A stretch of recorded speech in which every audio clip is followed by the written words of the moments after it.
into the day with the dawn ringing in my ears. Oh, I tune into my TV show. No better way, I gotta get myself into gear. Let's go.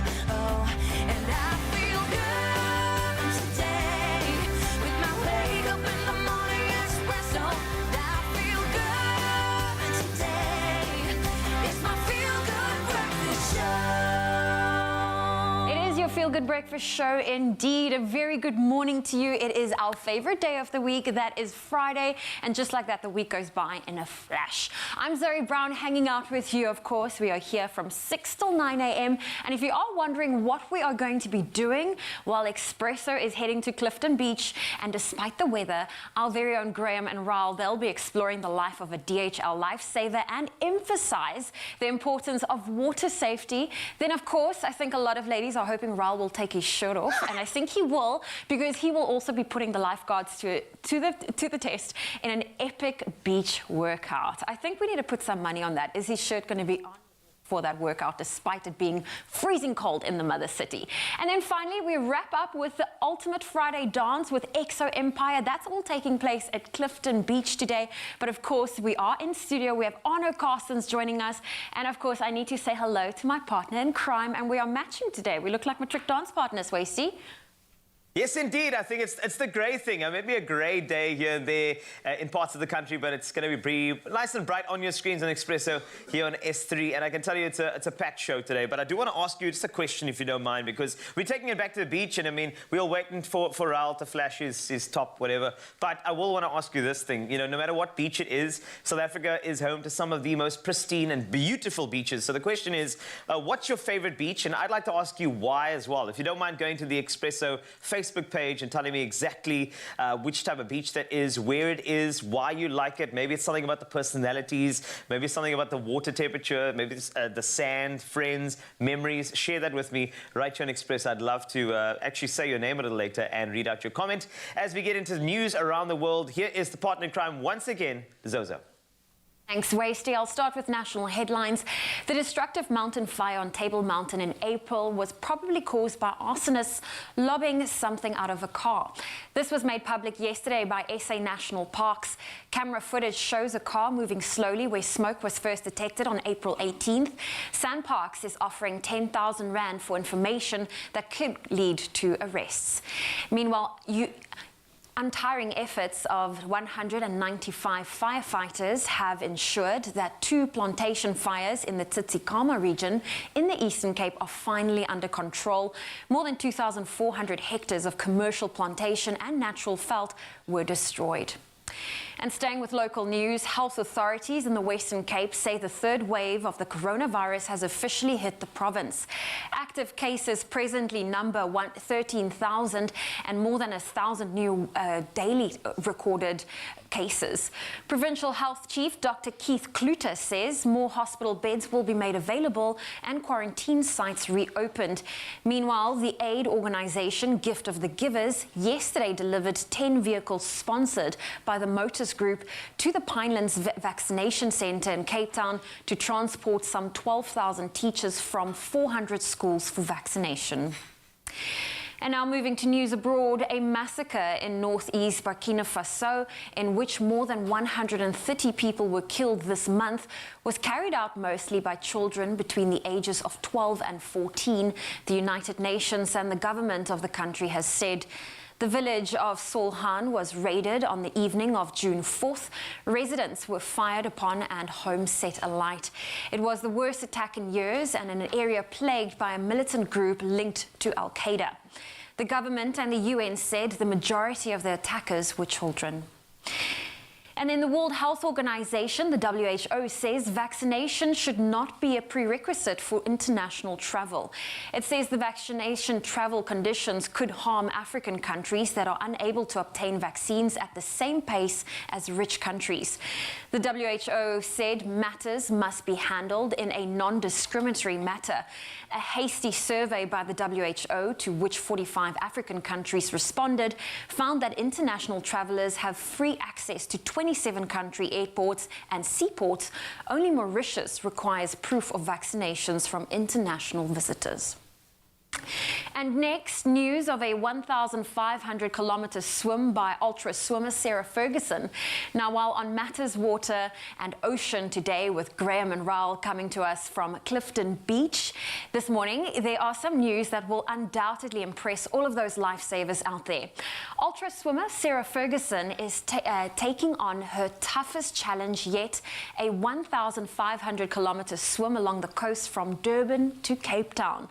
As the driving force behind conservation platform Breathe Conservation, Ferguson is focusing on raising public awareness of the devastating impact plastic pollution in oceans and rivers is having on our planet.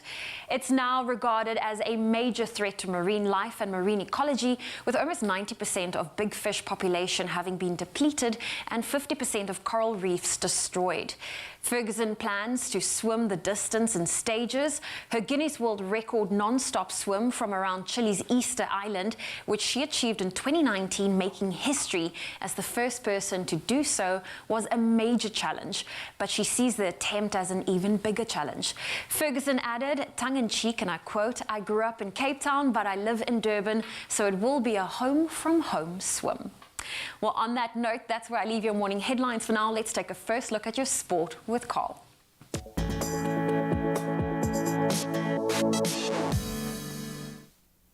Let's take a look at that sporting action. After winning the Test Series 2-0 against the West Indies earlier this week, the Proteas now turn their attention to the 2020 series starting this weekend. South Africa will play 5 T20s against the Windies. The first match will take place at the National Cricket Stadium from 8 p.m. tomorrow. On to some rugby. The Blue Bulls, they'll look back to bounce back from 2 losses on Saturday when they faced the Pumas in the Currie Cup. Last weekend, the Bulls were playing on 2 continents. They lost to Benetton in Italy and Western Province in South Africa. The match between the Bulls and Pumas will kick off at 7 p.m. at Loftus Versfeld. The second Currie Cup fixture this weekend will see the Griquas up against the Cheetahs tomorrow at 1 p.m. in Kimberley. Staying with rugby and on to the Women's Premier Division, where they will enter its 8th round this weekend as Western Province look to continue their dominance in the competition. The first match of the round 8 will see the Blue Bulls take on Boland Dames at 4 p.m. today. Tomorrow, Border Women will play host to Sharks Women at 1 p.m. and Via Pier will make their way to Port Elizabeth to face EP Queens at 2:30 p.m.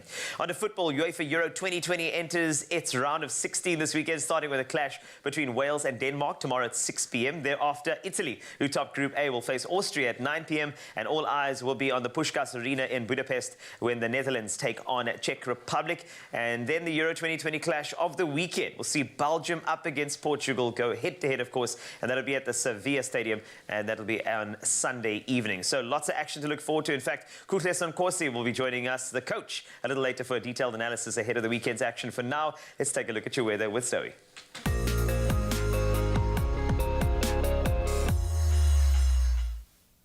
Thank you, Wasty. And people of the Western Cape can gird your loins and keep the cozy blankets, the woolies and hot chocolates ready as the second cold front this week is set to hit the province this morning.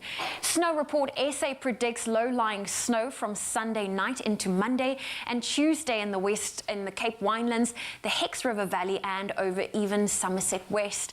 Meanwhile, the SA Weather Services has issued a warning that the cold front is expected to be accompanied by strong to gale force winds and extremely rough seas, especially along the coastal areas, spreading along the Eastern Cape South Coast early tomorrow.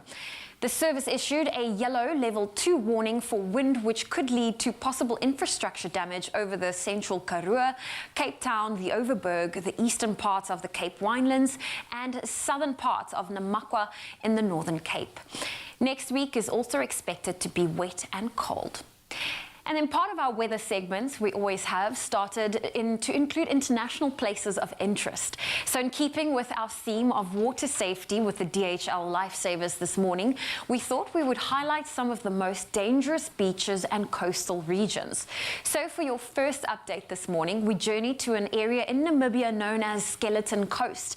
The frighteningly named coastline is appropriately named.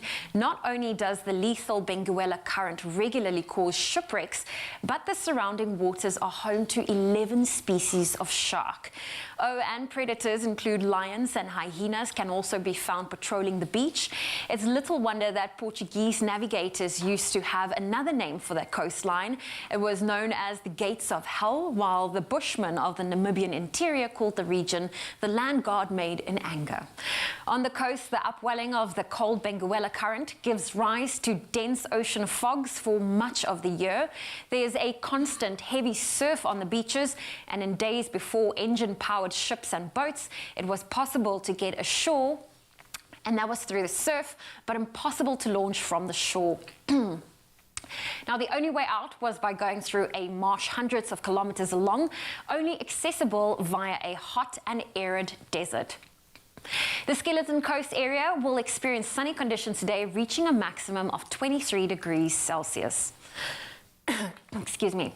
Now, bringing it back to our South African borders, it is time to show off some of the stunning sunrise submissions that we've received this week.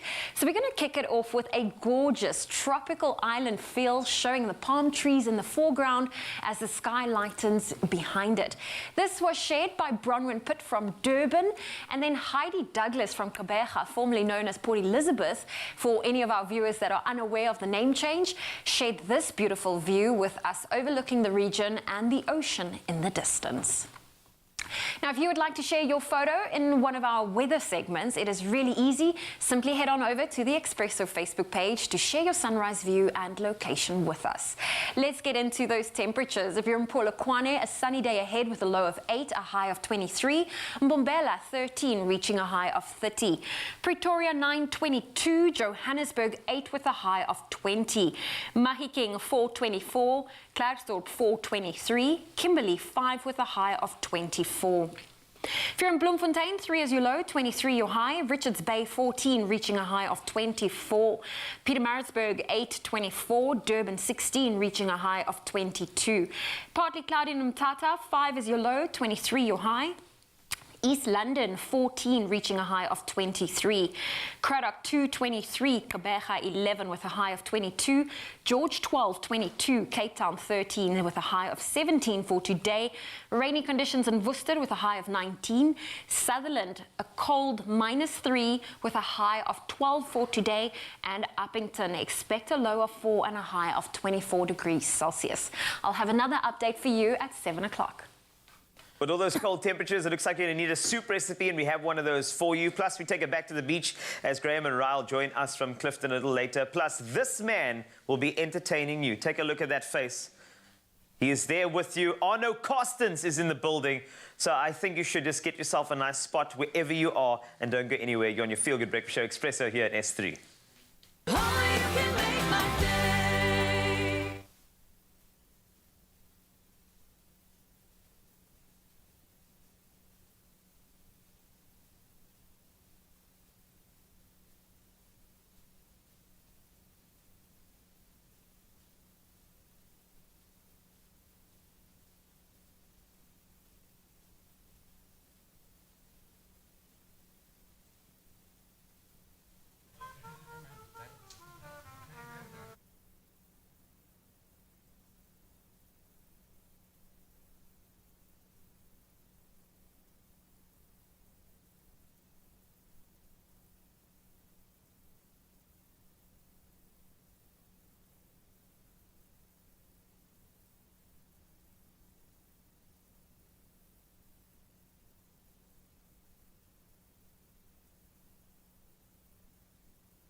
It's my feel-good breakfast show.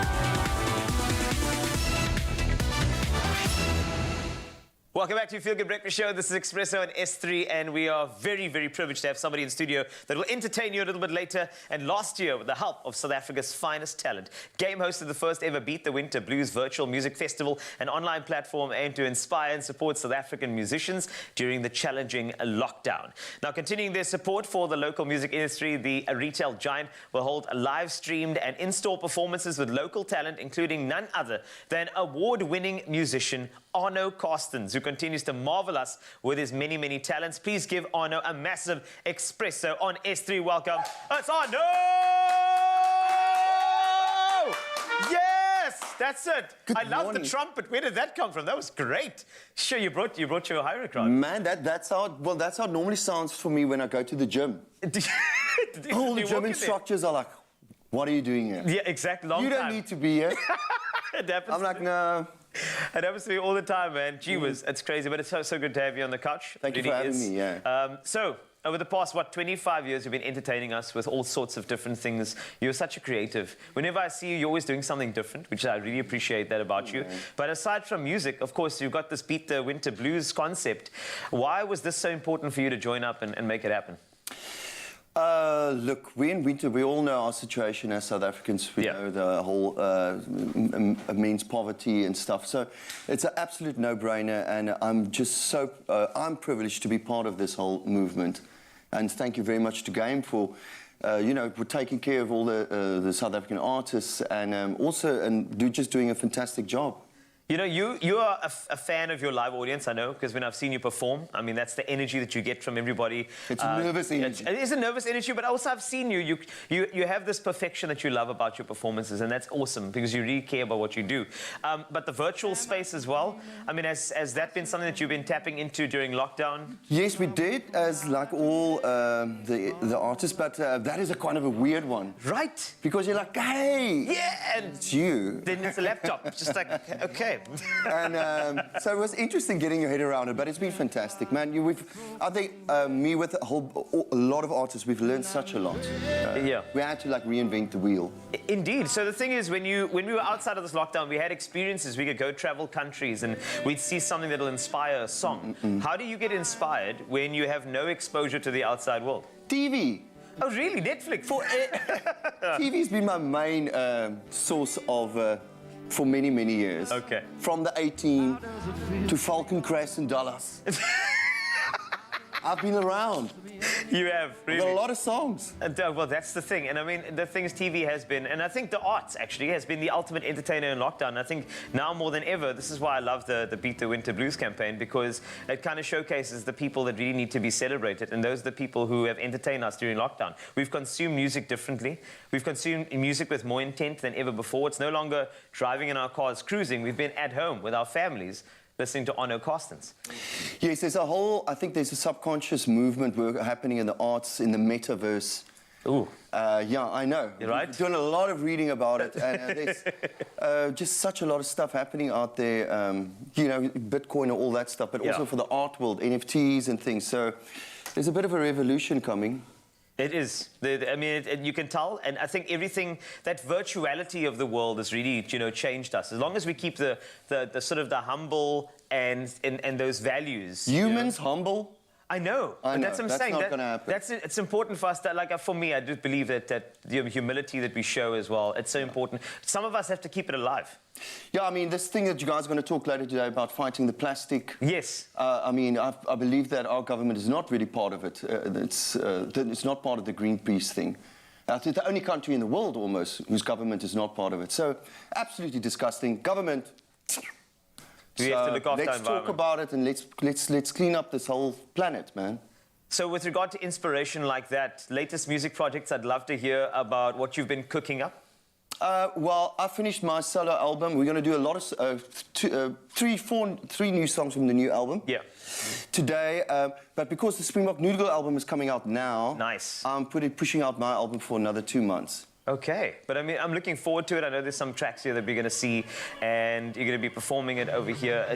And is it great to perform sort of on this stage? I mean, I know it's not a laptop, but we've got something. Man, I've been rehearsing with these guys. It's been so fantastic. Yeah. There's a new kind of a brotherly love happening.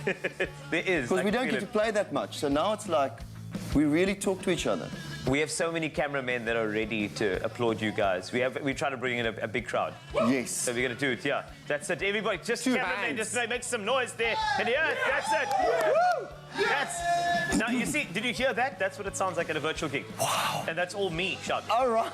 That's just you in the bath. Exactly. Wonderful. But Arno, thank you so much for joining us today. Also, Thank thank you you very for much having us. for what you do for the industry, the arts as well, and putting in so many pieces of effort to ensure that we are entertained. We can't wait to hear your music a little later.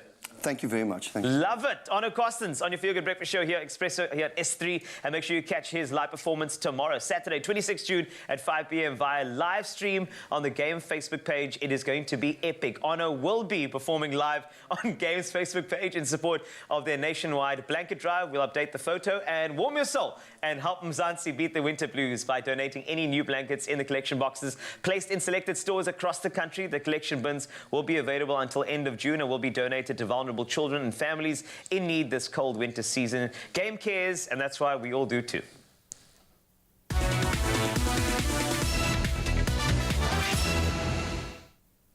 And speaking of winter and warmth, what better than a delicious butternut soup? But we're not just going to make any butternut soup. How does a butternut soup with some blue cheese and bacon bits sound? To me, it sounds delicious. And the man to help us make this is none other than Chad January. You've seen him on your screens before. He is co-host and food stylist at Yummy on S3 that you can catch every Tuesday at 4:30. And what you don't know is he used to be the food stylist on Expresso. That's right. Yes. Probably like 4 years ago or so. Yeah, and I remember when I was a guest on Yummy, there was like, the chef in the cupboard. And, Yes. but you were just telling me now you were still behind the scenes there. I was behind the scenes then, and then there were dates that got confused, and one day they were just like, we need you in the cupboard, and that's kind of where it all started. And that's how you need to do it. You need to take those opportunities and shine. Now, Chad, Exactly. you're here to fill my belly with a nice butternut soup. Yes! So how are we going to get started? Okay, so we're going to jump in. So let's do the toast first, Zoe. So for the blue cheese toast, you're literally going to take some softened butter. Okay. You've got some bacon bits, some blue cheese, and some grated garlic. So you're literally just going to make a paste for that. Okay. And once it's nice and pasty, you just spread it onto like thick slice of ciabatta. That's perfect. Pop it in the oven, grill 200, like 5 minutes till they're nice and golden, and that's that. Ooh, and that's going to be nice. So this is Exactly. where our blue cheese and bacon bits come in. Yes. So it doesn't actually go into the soup. No, it's just for serving. So Okay. then what I'm going to do is I'm going to jump straight into the butternut, right? Okay. So I'm just always there for the cheat, so pre-cut butternut's perfect. Listen, I'm here for cheating in the kitchen. Always here for cheating in the kitchen, Zoe. Only in the kitchen. Literally just some salt and pepper, some olive oil, right? And then the spices that I'm using is I'm going with some smoked paprika. Ooh, that's which good. is very nice. If you can't find smoked paprika, just regular will do. Gonna pop that in, some brown sugar so that it can caramelize quite nicely, because you want that little caramelization happening, and some cumin. You're gonna pop that in, give it a nice little Shake around. and we're gonna nestle in our garlic cloves and some fresh sage. Ooh, that smells amazing. Now, if you don't have sage, you can use thyme or some parsley, whatever you prefer. And then that just goes into the oven. Okay. And it'll turn out looking as beautiful as that. Here we go. So you obviously want your butternut to cool down at this stage? And we want to get all those little caramelized bits, we want to get that off, right? Okay. So then, Zoe, we're going to start on the actual base for the soup, because we've got our butternut in the oven. So I've got in some leeks that we've just fried off in a little bit of butter over there. And then all we're going to do is we're going to add in our onions, Zoe. Yeah, boy. That's Right. good. And this is the base to most soups. Exactly. So you're normally going to start off with some onions. You're going to start off with some leeks. Some carrots work quite nicely as well. You could go for an Asian vibe and do some spring onion if you like. Okay. So that's just going to go quite nicely. Let that go a bit. I love how easy it is. So I'm a cheater. I mean, you buy your already chopped butternut, but I go to Woolies and I just buy the soups that's already made. Okay, so we're not going to cheat that Pop it far in the here. microwave. But now I know how to add the bacon and the blue cheese. Exactly, and the bacon and the blue cheese you can actually add straight into your soup as well if you like. And normally what I like to do is like to garnish like little thick rashers of your bacon on top, crumble your blue cheese over. And it needs to be the crispy bacon. Okay, you're making me very hungry Exactly. right now. Okay, so Zoe, I've got the leeks and the onions going nicely, and then we're gonna pop in our butternut. Now, when you do this, make sure you get all those beautiful caramelized bits, because that's got all the flavor. That's got the flavor. Exactly. And don't worry, we'll get it smooth just now. It'll be smooth in a second. So we're gonna pop that in, right?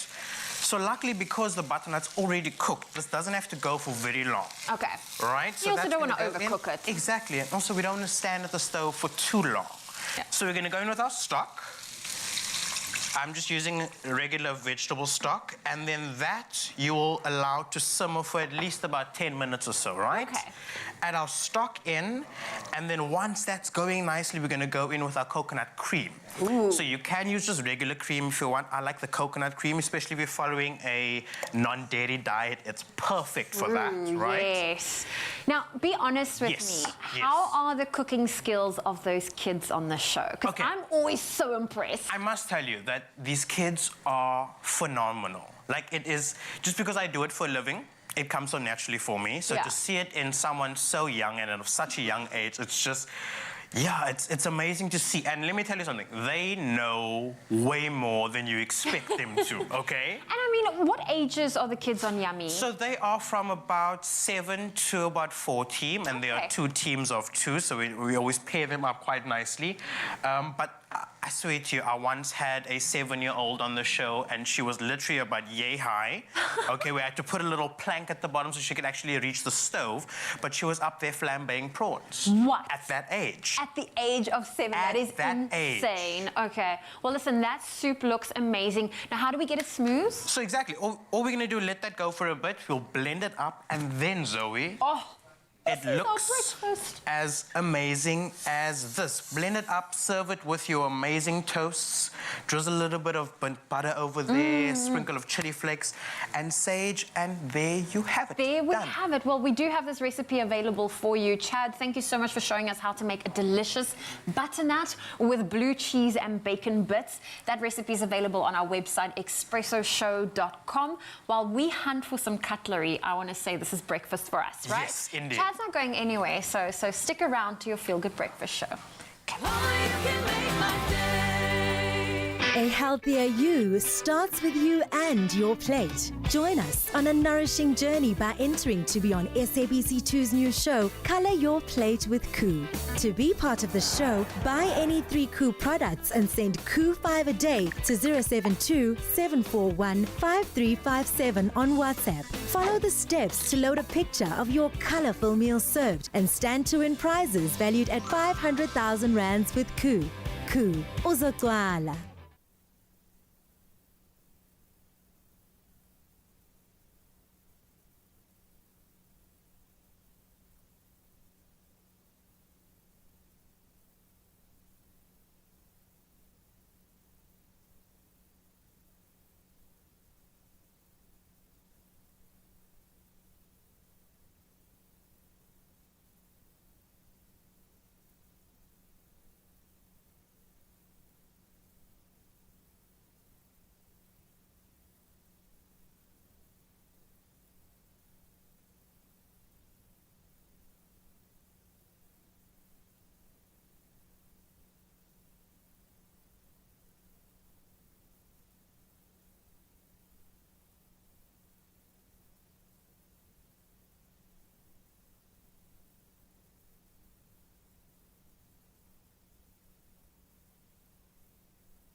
can do anything.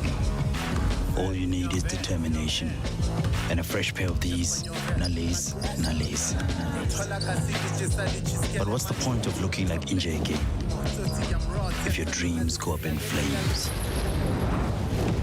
In this world of doing it for a gram, do you want a bank that takes your money or a bank that takes your money seriously?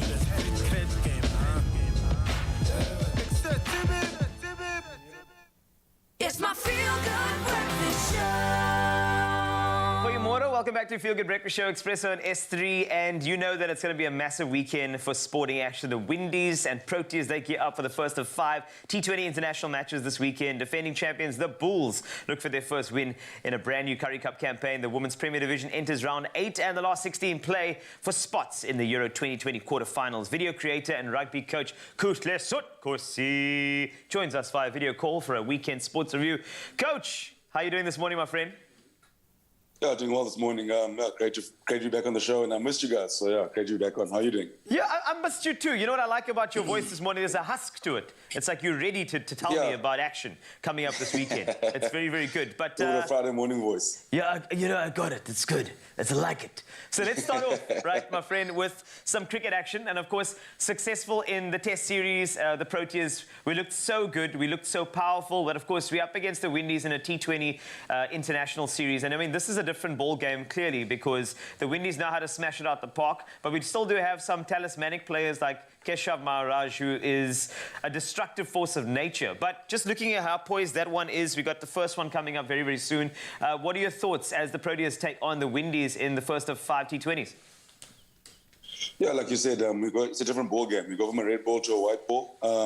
It's going to be different. You know, obviously the West Indies, now all the stars get back for the T20 series. I mean, they don't take Test cricket that seriously, but they're big fans of T20 cricket. So yeah, it's a different ball, and like I think the Proteas in a good chance. Obviously, winning the Test series is great confidence for the Proteas, and yeah, they're feeling good at the moment as they gear towards the T20. But obviously, listen, the West Indies are one of the best T20 sides in the world. But I think it's going to be perfect preparation for the World Cup. And that's what we like. We like preparatory games and those that really tantalize the taste buds. Whenever the Proteas and the Windies get together for a T20, it's like something that you want to bring the popcorn out for, because the fireworks are going to go. No, 100%. I mean, listen, you got the likes of Kieran Pollard, and you got Rassie van der Dussen, Tim Bavuma, I mean, Dwayne Bravo, all their players. Yeah, listen, it's great. It's great cricket. So listen, it's going to be an exciting series, especially 5 T20. So yeah, looking forward to it. It is going to be excellent. And of course, we've got West Indies up against South Africa. That'll be at about 8 o'clock. That'll be tomorrow. And then another one coming up your way. That'll be on Sunday. But let's move on, because we go from popcorn to curry. I'm not sure if you're a curry man, Coach. I'm not sure what your favorite is, if you're more of a spicy curry guy or what. If it's not spicy, it's not curry. Okay. Oh, is it like that? No. Okay, fine. I'll tell you what. Currie Cup action. Let's focus on that. So we look at some very interesting matchups happening this weekend. And, you know, we got the Bulls who are being up against the Pumas. That'll be tomorrow. The Bulls, that outfit looking like they are a bit of a wounded animal at the moment. But Jake White has decided to get his hands back into the team for this weekend, because clearly he's not liking what he's seeing as director of rugby. So what do you think the thoughts are there as he goes into this match against the Pumas? I mean, for one, I wouldn't want to be the Pumas at the moment. Obviously, the Bulls they're wounded from last week, and the Pumas are going to be at the wrong place at the wrong time. You know, obviously, they might get the backlash of what happened in Italy. I mean, the Pumas they supported the Bulls last week, so now they're going to find the backlash of what happened in Italy. So I think the Bulls will bounce back. I mean, their side is extremely strong. I mean, here Aplon is back. Yeah. Marcel Coetzee. So yeah, no, it's going to be tough going for the Pumas, but I think the Bulls will definitely pull it through and comfortably as well. I like the fact that they brought in some of the cavalry back into the squad as well, just showing you that, I mean, they had enough is enough with regard to the other results, and hopefully getting back to bouncing ways. That's what happens, eh? It's like when they call Jake White, it's like you're calling your dad, you know, after a playground fight. That's what it feels like. You know, Daddy, come back and help me, man. It's like that. So, Bulls are also up against the Cheetahs. That'll be at 1 o'clock. And then this evening, 7 o'clock, you've got Bulls against the Pumas. Just moving very swiftly along to the Women's Premier Division. Once again, we've got some mouth-watering fixtures. We've got Blue Bulls up against Boland Damas. That'll be at 4 o'clock today. Saturday, Border Ladies up against Sharks Women. That'll be 1 o'clock. And then EP Queens up against a dominant Western Province outfit. That'll be at 2:30. Just taking a look at the tonic that is Western Province very quickly. I don't even know what they are eating on camp, but the province side are looking so dominant in this competition. What do you think is the tonic, Coach?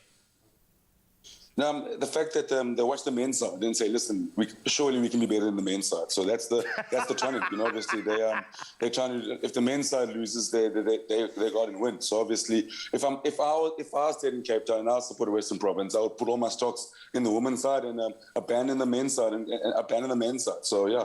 So obviously, the women's side are outstanding. But saying that, I'm believing in our EP Queens. I mean, they're carrying our hopes in Quebec. Obviously, our men's side are playing the first division. So, EP Queens, they're carrying our hopes in Quebec, and hopefully they can pull it through this weekend. I think they just, I mean, it's going to be a nice, tight match. Of course, I'll be in Cape Town, but it's all right. But can I ask you one thing, right? I'm going to ask you, Euro 2020's coming up. I'm going to just ask for quick ideas as to who's going to win separate matches, Coach. And we've never done this before, but let's try. Saturday, Wales versus Denmark, 6 o'clock. Who's winning? Wales. Italy versus Austria, 9 o'clock. Who's winning? Ooh, Italy. Netherlands, Czech Republic, 6 o'clock. Who's winning? Netherlands. Belgium, Portugal. Let me see you take this one.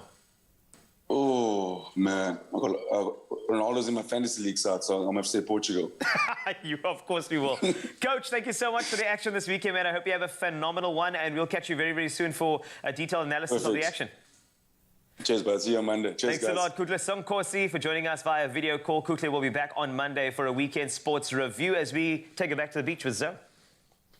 Oh, yes, before we get back to the beach, I think sport is one of those things we can talk all day, every day on your Feel Good Breakfast show. If you're wondering where the rest of the team is, I'm talking about Ryle and Graham. They are coming to us live from Clifton Fourth. I'm quite jealous, but I think that bet is still on. Will Ryle take his shirt off?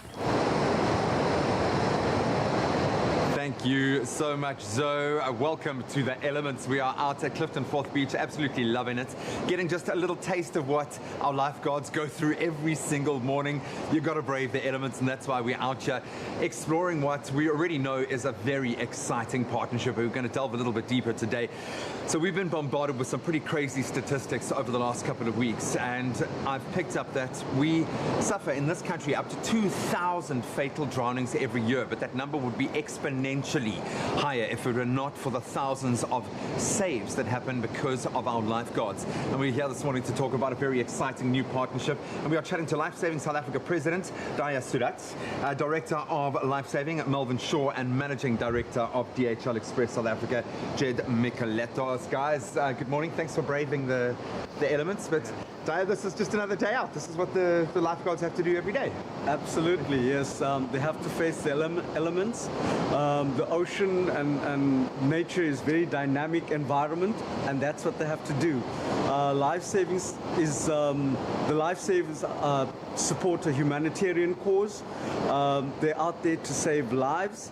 As you have mentioned, lots of lives are lost in the ocean and in inland waterways, and our lifeguards make sure that it's always safety first, that they can channel the bathers to the most or the safest zone to ensure that drownings are prevented. It's the only sport that has a humanitarian drive behind it. And Jen, I'm going to throw it to you. Hey, how fresh do you feel this morning?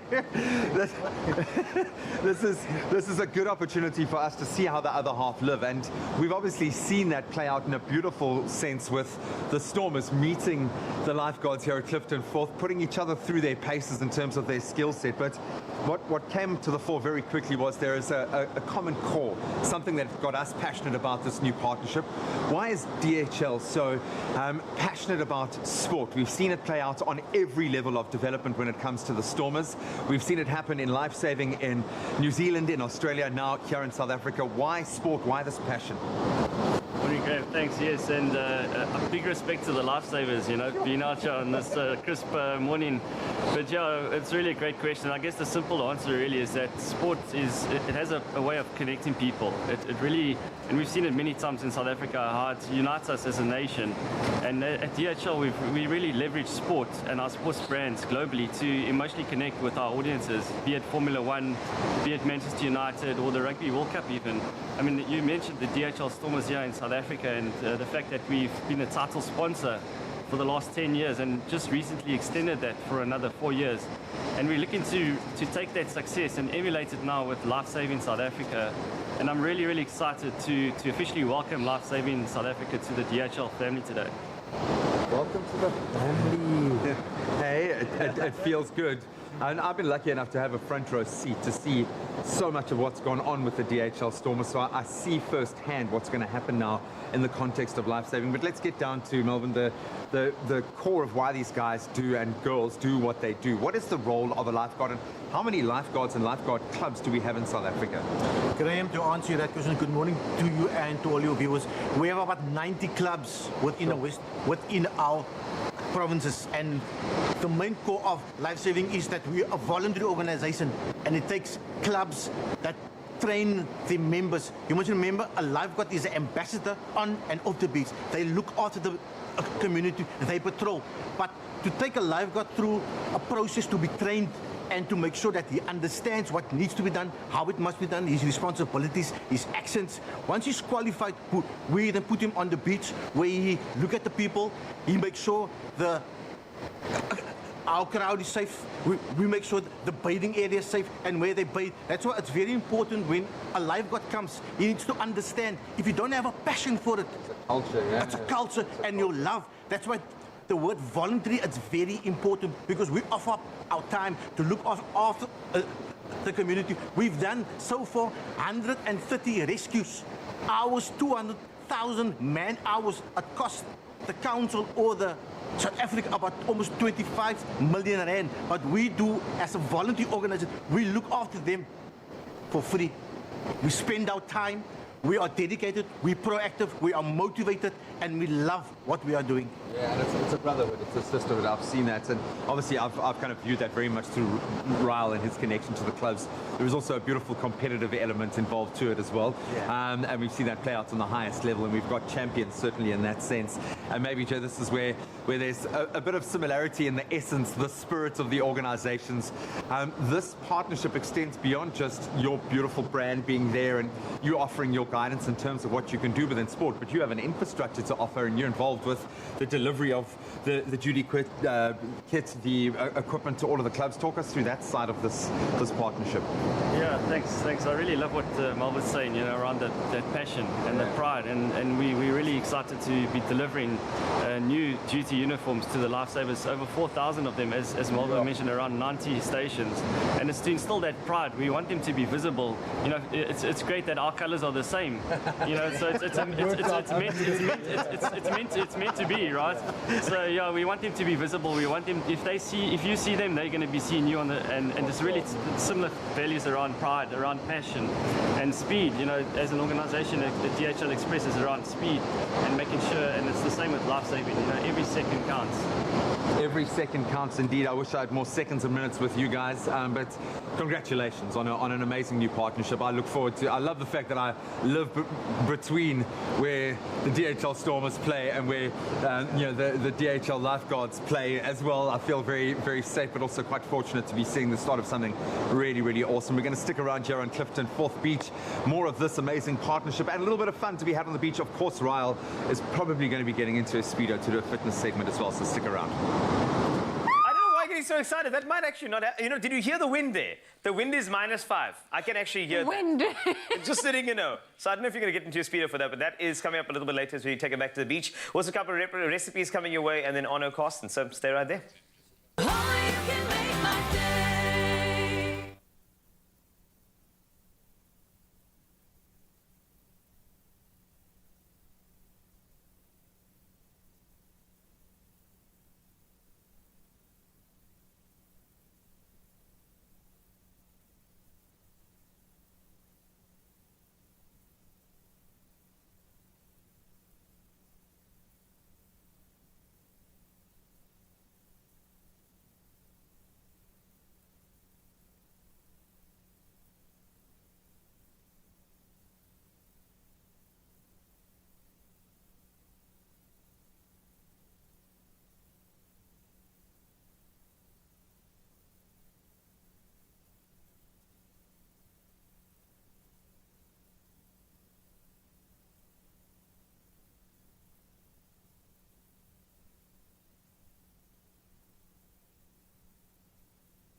It's my feel-good breakfast show.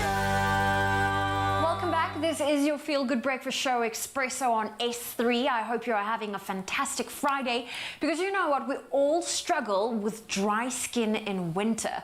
But our fashion and beauty editor, Nox Mafu, she heard our SOS, and she's got a few tricks up her sleeve to help us get some soft, hydrated skin this season. Let's take a look.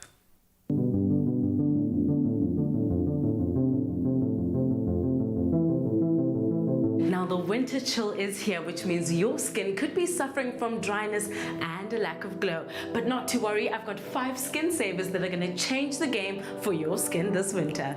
Step 1, the W Beauty Gel Cleanser. Now I've just used this cleanser, which I love because it really works on my skin, clarifies and glows my skin in such ease. Now remember, W Beauty products are always 100% vegan and approved by Beauty Without Cruelty. Step 2 is for everyone who loves an indulgent mask. Get yourself the Nourish Gel Mask, which helps with the skin's elasticity and helps us with the hydration in our skin. Now it's so soft to the touch and really easy to apply on the skin. Rub it evenly across your skin. Feel the effect of the nourishment. Now you could put it on some cleansed skin for 10 minutes, or if you want the best results, you could even keep it overnight. And for our third step, we have the brightening serum. Now this is made with Polyshield and niacinamide. Now Polyshield is great for removing the world's toxins on your skin, and niacinamide helps with reducing dark marks, pigmentation, and of course making sure your skin is bright. Now this product forms part of the Radiance range and can be applied on cleansed skin in the morning and in the evenings. Now step 4 is where you're gonna get that glow this winter. Now I love using the Nuxe Earl Protégé. Now all my French people are probably laughing at me, but this is great because it's got 7 botanical essential oils which are great and smell amazing. It also nourishes the skin and repairs it, leaving it feeling soft to the touch and giving it that extra glow. And for our final step, step 5, we need to moisturize the skin. Now I love to go in with the Lancome Genifique Night Repair Cream. It's great for anti-aging properties, which will leave your skin feeling refreshed and cleansed. And there you have it. That is my 5-step skincare routine for the winter. Now remember, you can shop your winter skincare saviors at Woolworths, and you can shop them in store, online, or on the Woolies app. Get shopping.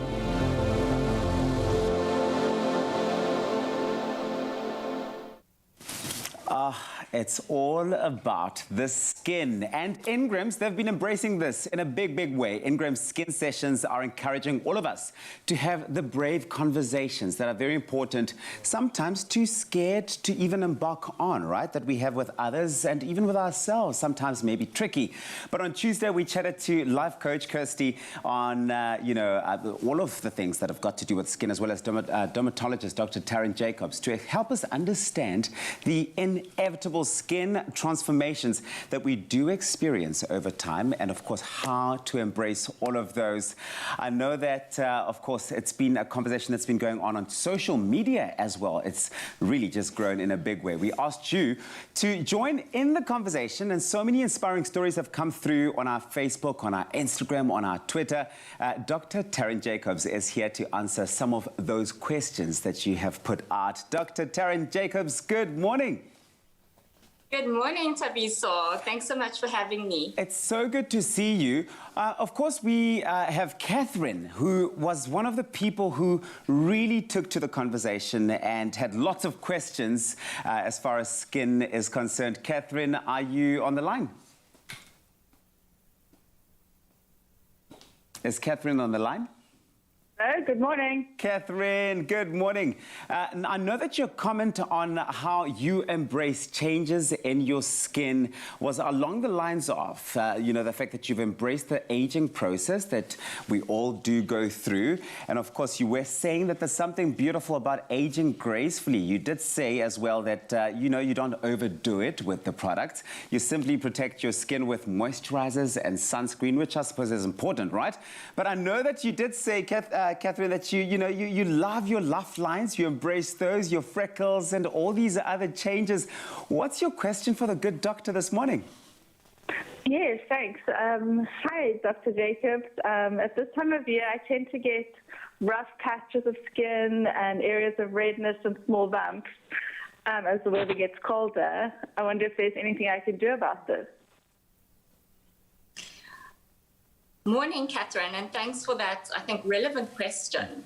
So dry skin can be triggered by a number of factors, like underlying skin conditions such as eczema, but also with advancing age. But most people do experience it with cold weather. And it's largely because of the cold, dry air and the use of indoor heaters that really causes this evaporation and water loss from our skin. So what can we do about dry skin? Well, it all starts in the shower. Try and resist the urge for those long, hot showers and winter baths. Try and keep it short and be mindful that your water is not too hot, but just warm. The next thing is gentle cleansing. Traditional soaps contain ingredients called surfactants, and this can really strip our skin of its natural oils. Rather opt for something that's creamy, that's mild, as well as fragrance-free. It's like a body cleanser. And then the most important winter skincare tip is, of course, moisturizing, but choosing the right moisturizer. So thinner lotions that served us well in summer is actually not enough for dry skin. Dry skin needs a thicker product, something like a cream or ointment. And the best ingredients to look out for here are things like glycerin, as well as shea butter and ceramides. What I really do enjoy about Catherine's remark is that she's really embraced her skin in its original form. So these aren't questions that have got to do with challenges around changes. It's more questions to do with the change in season, which is fantastic. Catherine, I hope that answers your question. Yes, thank you so much. Love it. We've also got Grace on the line. Grace sent a comment through saying that I used to hide my stretch marks by wearing long clothing to cover them up, but now I embrace them because my skin is healthy and moisturized, and that's the important thing. But of course, Grace, you're on the line this morning because you got a question for the doctor. Yes, I do. Let's go. I wanted to find out why do you have stretch marks and whether it's a myth that stretch marks can be removed by certain body oils or body lotion. Doctor, I wonder if you heard that one. So why are we getting stretch marks? And is it a fact or a myth that certain worms and animals can get rid of stretch marks? Right, Grace, thanks for the question as well. Stretch marks are really common. Studies suggest that 80% of people have stretch marks, so very few of us can actually escape them. So what causes it? It's caused when skin stretches and shrinks at a very rapid rate. Think pregnancy, growth spurts, rapid weight loss or weight gain. And this causes the collagen and elastin in the skin that supports it to rupture. So stretch marks are really a form of scarring. Once they appear, they are permanent, unfortunately, but there are many ways in which we can actually reduce their appearance. A good thing to do from home is to keep your skin well moisturized to prevent stretch marks, and especially during periods like pregnancy or where there's weight loss or weight gain. So well-hydrated skin means there's more elasticity and skin is able to withstand those stretching forces. Most effective cream, and I think that's what Grace was asking, is a vitamin A-based cream. However, it's not advised during pregnancy or nursing. Then there are various in-office treatments that you can do to aim to build up the collagen and elastin in the skin, things like laser treatments and microneedling. But the most important thing to know is that everyone has stretch marks, and we need to normalize that instead of seeing it as some pathology that we need to try and fix. Having said that, it's just as acceptable if you feel like you want to do something about them. And that's the thing. It's about embracing the fact that our bodies do go through all of those changes. Grace, thank you so much for such a fantastic question. Dr. Jacobs, thank you so much for your time, our trusted dermatologist. We love it. Now, for all of you out there at home, you only have a few more hours left to get your hands on that 1,000 Rand voucher with Engrams. What you need to do, though, to enter is tell us how you have embraced the changes that have taken place where your skin is concerned. Post a photo and your answer to Expresso's Facebook, Twitter or Instagram pages with the hashtag #YourSkinYourBrave. And this week's competition will close at midday today. Not a lot of hours left. T's and C's can be found on expressoshow.com. Of course, join us again on Tuesday morning where we really do get into a whole new Brave Skin Session topic. I love these conversations we're having, and it's really all about acts of liberation. You're going to love it. Nourish your skin with Ingram's tissue oil and rich body care range for 48-hour rich moisture. Ingram's, your skin, your brave.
It's my feel-good breakfast show.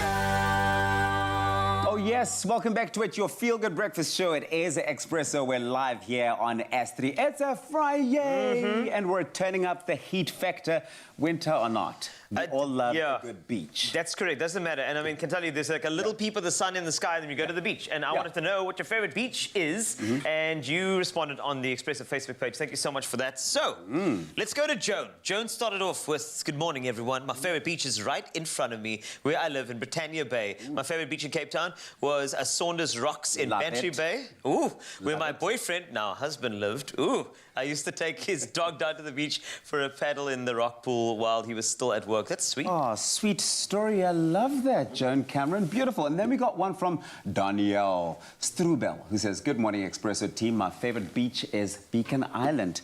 I've never heard of Beacon Island. Please send us pictures. We'd love to see what that looks like. We also got one from Andrew Harris, who attached a beautiful picture of, I suppose, what, sunrise or sunset. Andrew Harris out in Balito. Look at that. Absolutely great. And then my bay is, I'm not sure if it's a beach, but it's a picture. and it looks gorgeous. That's all that counts. If you send a picture and it looks nice, I'm going to give you props for it. There could be a We will beach there. accept it as being a beach, honestly. And take a picture of anything. We'll take it at this point. Those are stunning pictures. Thank you so much for getting those through to us. That hashtag is Expresso Show. Show us what your favorite beach looks like, but also tell us what your favorite beach is. Zoe, time for the news. Thank you, Tubbsy. It's now 7 o'clock. I'll start with national headlines. The world-acclaimed South African opera singer Pretty Yende, who has accused French immigration authorities of outrageous racial discrimination after she was hindered at the airport, says the police issued a misleading statement. Yende says they told reporters that she did not have the correct paperwork. She insists she had all the necessary documents and she can prove it. Yende said as she was stripped and searched like a criminal offender and placed in a cell at Charles de Gaulle Airport in Paris. SA's embassy in Paris has requested French authorities to investigate. And the destructive mountain fire on Table Mountain in April was probably caused by arsonists lobbing something out of a car. This was made public yesterday by SA National Parks. Camera footage shows a car moving slowly where the smoke was first detected on April 18. SANParks is offering 10,000 Rand for information that could lead to arrests.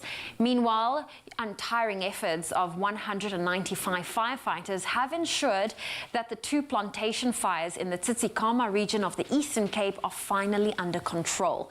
More than 2,400 hectares of commercial plantation and natural veld were destroyed. Moving to news abroad, Dutch Prime Minister Mark Rutte says Hungary has, and I quote, no business being in the European Union anymore, unquote. This was a fresh rebuke to Prime Minister Viktor Orban of Hungary over new anti-LGBT legislation. However, Orban has insisted his country's law had nothing to do with gay rights. Rutte said the long-term aim was to bring Hungary to its knees on the issue. However, Orban told reporters that the law had been misunderstood, saying it is not against homosexuality, but about the rights of kids and their parents. And staying with news abroad, a massacre in the northeast Burkina Faso in which more than 130 people were killed this month was carried out mostly by children between the ages of 12 and 14, the United Nations and the government of the country had said.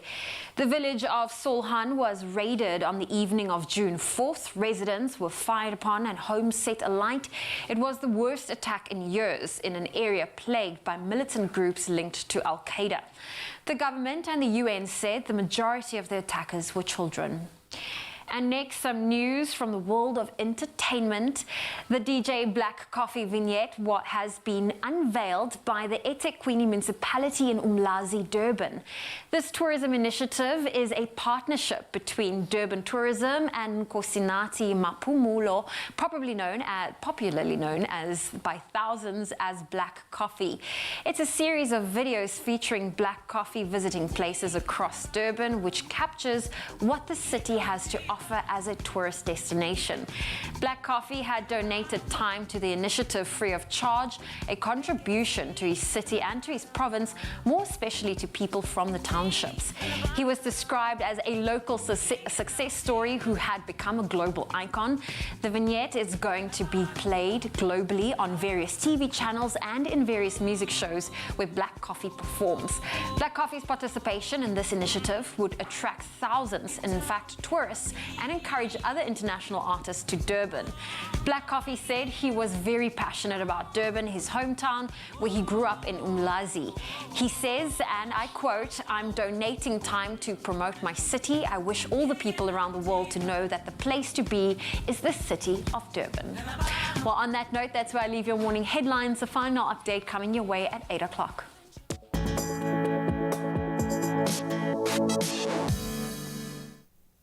Thanks a lot, Zoe. Let's get into your sporting action. A cold weekend across South Africa, so it's a nice one to stay in and watch some great action. After winning the Test Series 2-0 against the West Indies earlier this week, the Proteas now turn their attention to the T20 series starting this weekend. South Africa will play 5 T20s against the Windies. The first match will take place at the National Cricket Stadium. That'll be from 8 p.m. tomorrow.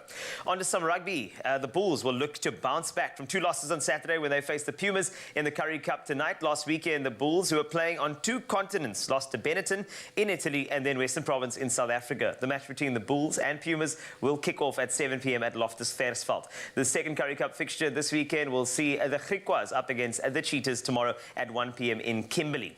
Staying with rugby, the Women's Premier Division will enter its 8th round this weekend as Western Province look to continue their dominance in the competition. The first match of the round 8 will see the Blue Bulls take on Boland Dames at 4 p.m. today. Tomorrow, Border Women will play host to the Sharks Women at 1 p.m. and then Viapia will make their way to Gqeberha to face EP Queens at 2:30 p.m. And wrapping with some football, UEFA Euro 2020 enters its round of 16 this weekend, starting with a clash between Wales and Denmark tomorrow at 6 p.m. Thereafter, Italy, who topped Group A, will face Austria at 9 p.m. All eyes will be on the Puskás Arena in Budapest when the Netherlands take on Czech Republic. And then the Euro 2020 clash of the weekend, arguably, we'll see Belgium up against Portugal. They'll go head-to-head in Sevilla. That'll be on Sunday evening. Do enjoy all the sporting action as we get on to some weather.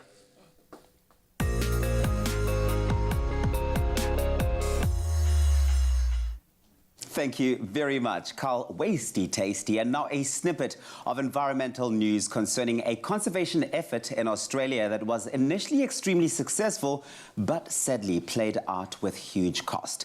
A project to preserve endangered Tasmanian devils on a small island in a national park went awry after the predators killed seabirds in large numbers. Now, back in 2012, a few devils were shipped to Maria Island, east of Tasmania, Australia. BirdLife Tasmania says that the introduction of the devils to Maria Island had a catastrophic impact on bird species. Of course, for instance, a population of small penguins that numbered some 3,000 pairs in 2012 have now disappeared. They don't exist anymore. Now, BirdLife Tasmania said losing 3,000 pairs of penguins from an island that is a national park and which should be a refuge for the species was an enormous blow. Of course, the devils had also eliminated a colony of shearwater, another species of seabird. Now, of course, BirdLife Tasmania said that the Tasmanian devils had had a catastrophic ecological impact on the bird fauna of Maria Island. Now, part of our weather segments have also started to include international places of interest. We've loved it. In keeping with our theme of water safety with the DHL Lifesavers this morning, we thought maybe very important to highlight some of the most dangerous beaches and coastal regions where you should really be staying away from. For the second update of the morning, we remain down under as we highlight Cape Tribulation in Australia. Now, you'll find no shortage of misery at this beach that, like Skeleton Coast, holds true to its name. It's located along the coast of Queensland, and it touts alluring sandy stretches and palm fringes, aquamarine waters. But you've got to be warned. Dozens of natural booby traps await. First of all, if you're going to be swimming, we highly recommend that you wear a wetsuit, as the waters here are teeming with stinging jellyfish. You don't want that. And the right, of course, right there should be your first red flag. You should be staying away from that beach. And if you are brave enough to venture into the waters with your wetsuit, you may also want to be aware of saltwater crocodiles lurking, cassowaries, which are flightless birds the size of emus or ostriches, now, who have talons sharp enough to rip you from head to toe. And if those aren't enough to put you off, beware the infamous stinging trees featuring jagged leaves that can pick up where the cassowaries left off. Now, you want to be staying away from that. Bringing it back to South Africa borders, it is time to show off some of those stunning sunrise pictures that we have received from you. Kicking us off for your 7 o'clock update, we have this gorgeous burnt orange view overlooking Durban shared by Gavin Pollock. I love it. Next, Ridwan Hassan, who shared a photo of his view in Namibia. Look at that. Previously, of course, while he was traveling to the United Arab Emirates, he shared that, and we were so happy to receive these beautiful sunrise photos taken by Ridwan, sharing his view from his final destination in the UAE. Thank you so much for following up and sharing those beautiful pictures, Ridwan. We wish you all the best on this, what should be an amazing adventure. Now, if you would like to have your photos featured on the show during one of these weather segments, it's very simple. Go onto our Facebook page Expresso Morning Show, SABC3. Share the location and the picture. And now we take a look at those temperatures across the country. It's sunny out in Polokwane today. 8 is your low, reaching a high of 23, with sunny times expected out in Mbombela. 13, that's your low, reaching a high of 30. Pretoria, that's the capital city. 9 is your low today, reaching a max of 22. It's a sunny day. Johannesburg, 8, reaching highs of 20, with Mahikeng starting off at 4, peaking at 24. If you're out in Klerksdorp, also in the northwest, 4 is your low, reaching a high of 23, with Kimberley coming in at 5 minimum, reaching a maximum of 24. Bloemfontein, 3, that's your low, reaching a high of 23, with Richards Bay at 14, peaking at 24. Pietermaritzburg, warm times today, 8, peaking at 24. Durban, 16 and 22, with Mthatha coming in at 5, peaking at 23. 25% chance of rain for East London today, 14, that's your low, reaching a high of 23, with Craddock sunny times 2 and 23. Those are your temperatures. My favorite place, Gqeberha, 11, reaching a max of 22, with a 3% chance of rain for George today, 12, that's your low, reaching a high of 22. If you're out in Cape Town, 13, that's your low, reaching a high of 17, with Worcester at 30% chance of rain, 11, that's your low, reaching highs of 19, and Sutherland, cold start, -3, reaching highs of 12. If you're out in Uppington today, it's a sunny day, 4, that's your low, reaching a high of 24 degrees. It's getting cold in most parts of the country, but I know no matter what it's looking like in your part of the country, you're going to make sure you make it a beautiful Friday.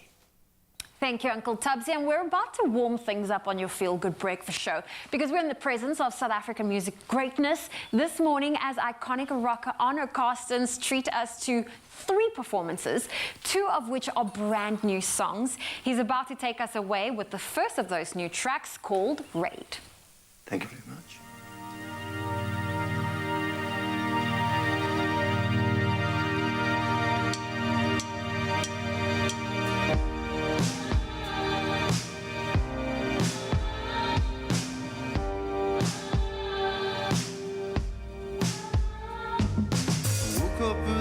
Stuck to the pavement of my soul.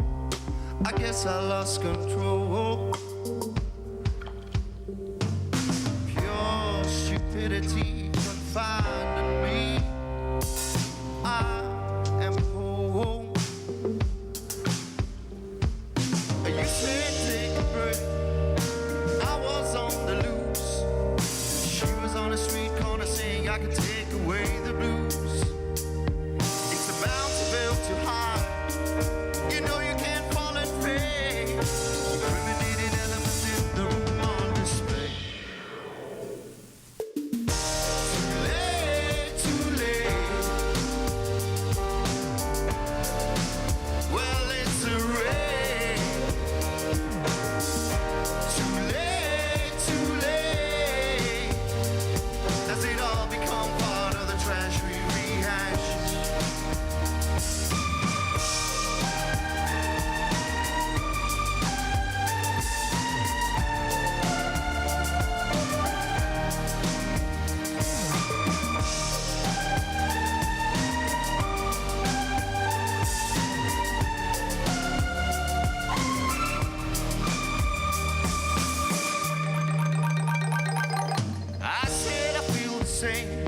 While I'm crying in the rain, award-winning stupid things that men do. Best I clear the fog, you hit the road like a dog. Buckle up, wheels up, we just flying in vain. Too late, too late. It all used to be so great.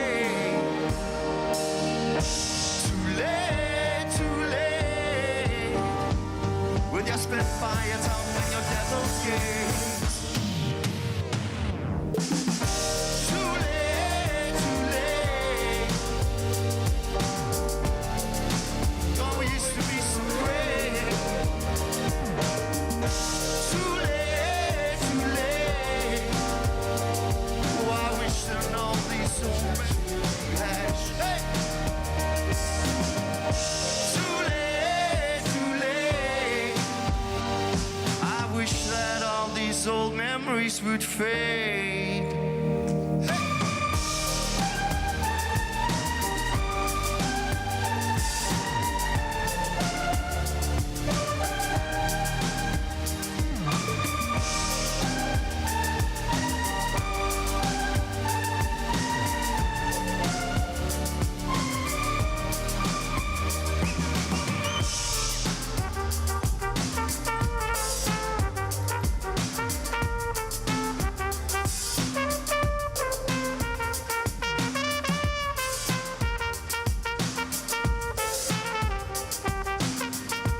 performance from Arno Carstens on your Feel Good Breakfast show, a brand new track called Raid.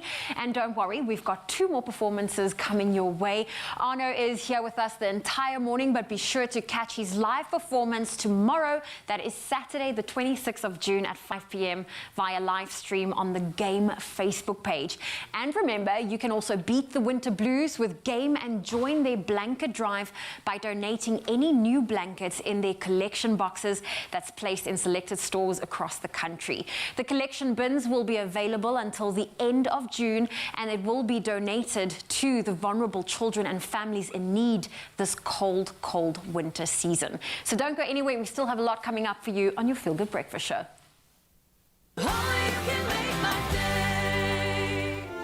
With every cup, we cultivate some of the finest coffee in the world, celebrating farmers as artists, elevating every coffee moment. Because with every cup, precious coffee preserves the beauty of our world. Nespresso, what else?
It's my Feel Good Breakfast show.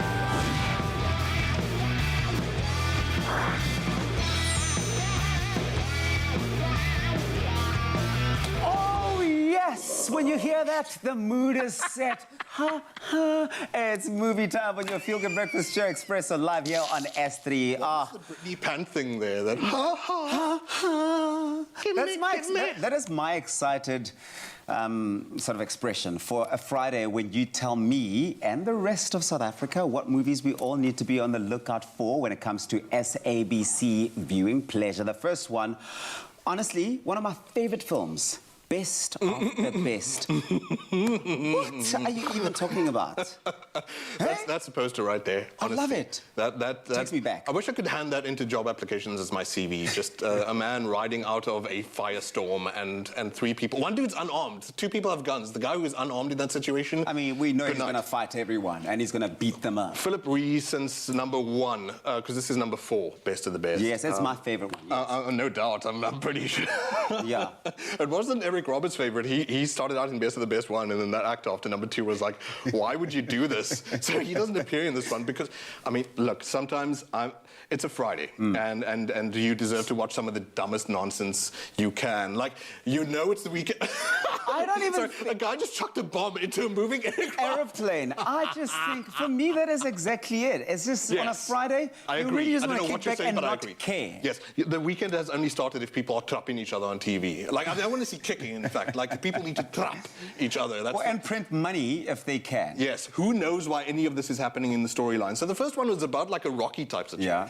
guy trying to redeem himself, get back into the sports game, all that kind of cliche stuff. Yes. Now, for whatever reason, we've got money counterfeiters, we've got like international espionage and spy rings. No one cares. No one even cares that the subtitle to this movie is without warning. It's just like, Well, you don't need a warning for it. Prop Friday is what I'm here for. Yeah! I love it. I think if you're looking for simple, This is the most easy American viewing thing I've seen in my material life. for a Friday, really, this is simple. SABC1 at 9 p.m. tonight. Oh, man. I mean, it's a date for me. Turn I'll off watch the wet that movie matter. as many times as I can. Well, the next one is Gangs of New York. Say New York, you got my full attention. This is not a New York you will recognize. But Leonardo DiCaprio is in it. You a big fan? Huge fan. This is the first time that he connected, by the way, with director Martin Scorsese. So, The Aviator, you'll remember. Departed, you might remember. The Wolf of Wall Street. So that collaboration, that bromance between Scorsese and Leonardo DiCaprio started with this movie. And it evolved into, I'm not going Oh, sorry, not the table. Not in the microphone. Chest, the chest, yeah. Sound engineer. We'll But go back. Cameron Diaz does such a fantastic job in this film. Tell us about this film. Sure, okay. Aside from her, you've got, like you said, Leonardo DiCaprio and Daniel Day-Lewis. Storyline first is that it's 1846 New York. Pretty historically accurate movie. What you looked at there, by the way, was Daniel Day-Lewis's glass eye. In fact, I'm going to put story aside just to gloat, I mean, not gloat, but like to revel in the glory that is the actor Daniel Day-Lewis, one of the best living, maybe the best living actor we have. That glass eye, by the way, he trained himself there to have this glass eye put on his real eye and then tap it with the point of a knife without blinking. He's a method actor, so he does this insane stuff. Aside from that, the guy is the custodian, the only holder of this accent that his character has on planet Earth. It's 1846. There are no audio recordings of what this type of Irish immigrant spoke like. Yeah. And so he, from scratch, builds up a coherent and believable accent that no other human being on the planet has. Like, Daniel Day-Lewis he actually, to prepare for the role, murdered 12 people per day. No, that's a lie. Okay. Okay, well, I'm just thinking, what are you, how is he not arrested? How is he still around? How is he someone we're talking seriously, about? Such a good actor. I promise you, one day when there's a Mandela biopic, we're going to go like...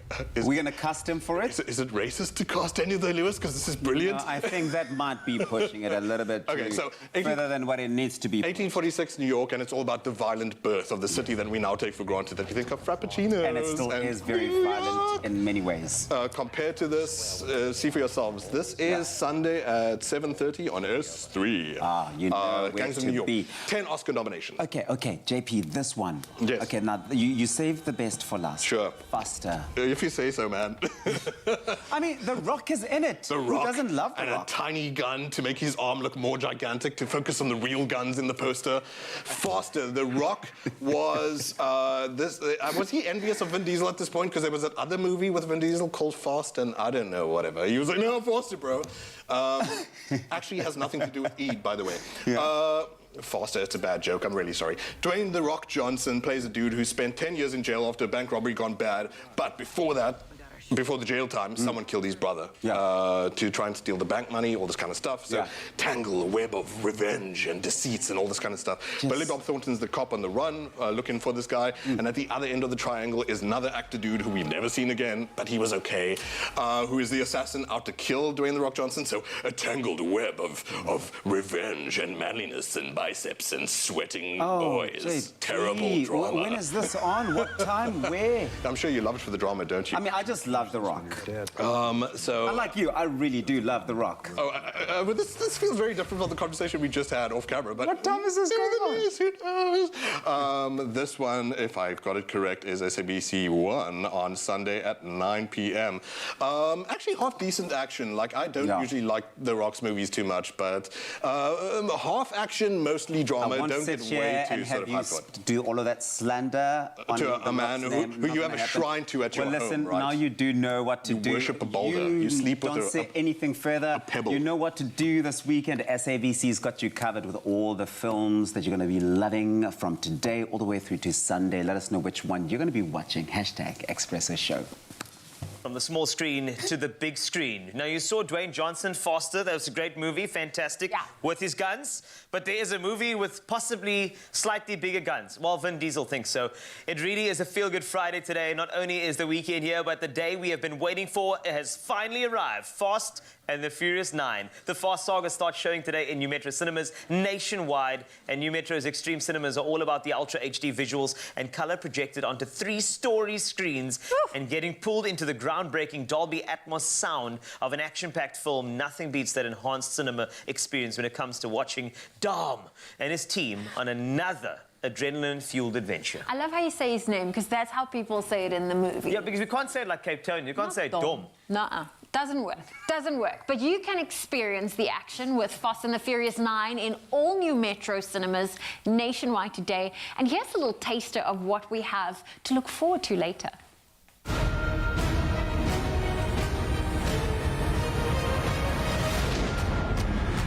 Who drives like a bat out of hell? A Toretto.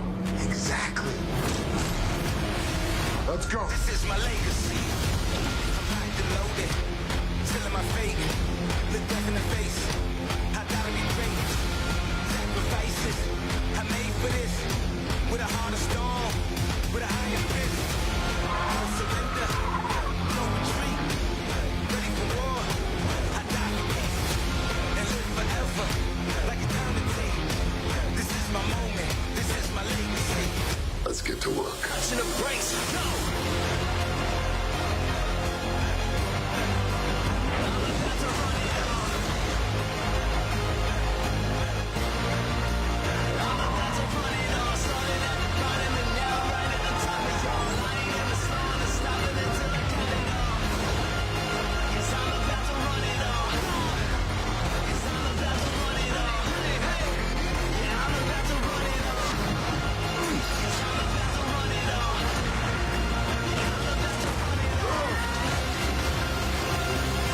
Well, that was new. This is my legacy. I almost forgot I'm at work. Like, I was like watching that. I'm like, okay, I how almost many told cars you- did they destroy? I almost wanted to hand the popcorn. It was, wow, that was just a little teaser. But to make this Friday even more epic, we're announcing yesterday's competition winner. And can we have a drum roll, please? I want to hear that. A very big Fast and Furious congratulations to Heidi Priebe! Congratulations. Well done, Heidi. We asked you to tell us what your all-time favorite Fast and Furious moment is, and Heidi said Paul Walker and Vin Diesel's one last ride. You have to say it that way. After Paul Walker's passing, this part, to me, is a very, very touching moment. It was actually beautiful. It really is was. beautiful, and every time I hear that song, is it a Charlie Puth Yeah, song? yes, and See You Again. See You Again. my word. Oh, it reminds me of that movie. Now listen up, because it is your last chance to win, and it's bigger and better than ever. Now, new Metro, they are adding to the excitement by giving you the chance to win a set of double extreme tickets for F9 and 2 regular popcorn and soda combos, plus an exclusive F9 headset.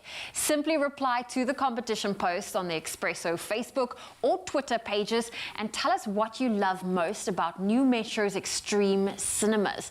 Now, don't forget to include the hashtag Expresso New Metro, and that competition closes at midday today, and those T's and C's are available. They can be found on our website, expressoshow.com. And in case you missed it, New Metro has confirmed that their cinemas are now open 7 days a week, thank goodness, with all the required COVID-19 precautions in place to keep you safe. Don't worry. Remember, no mask, no movie. To book tickets for Fast and Furious 9, visit newmetro.co.za or call 0861 Cinema and see you at the movies.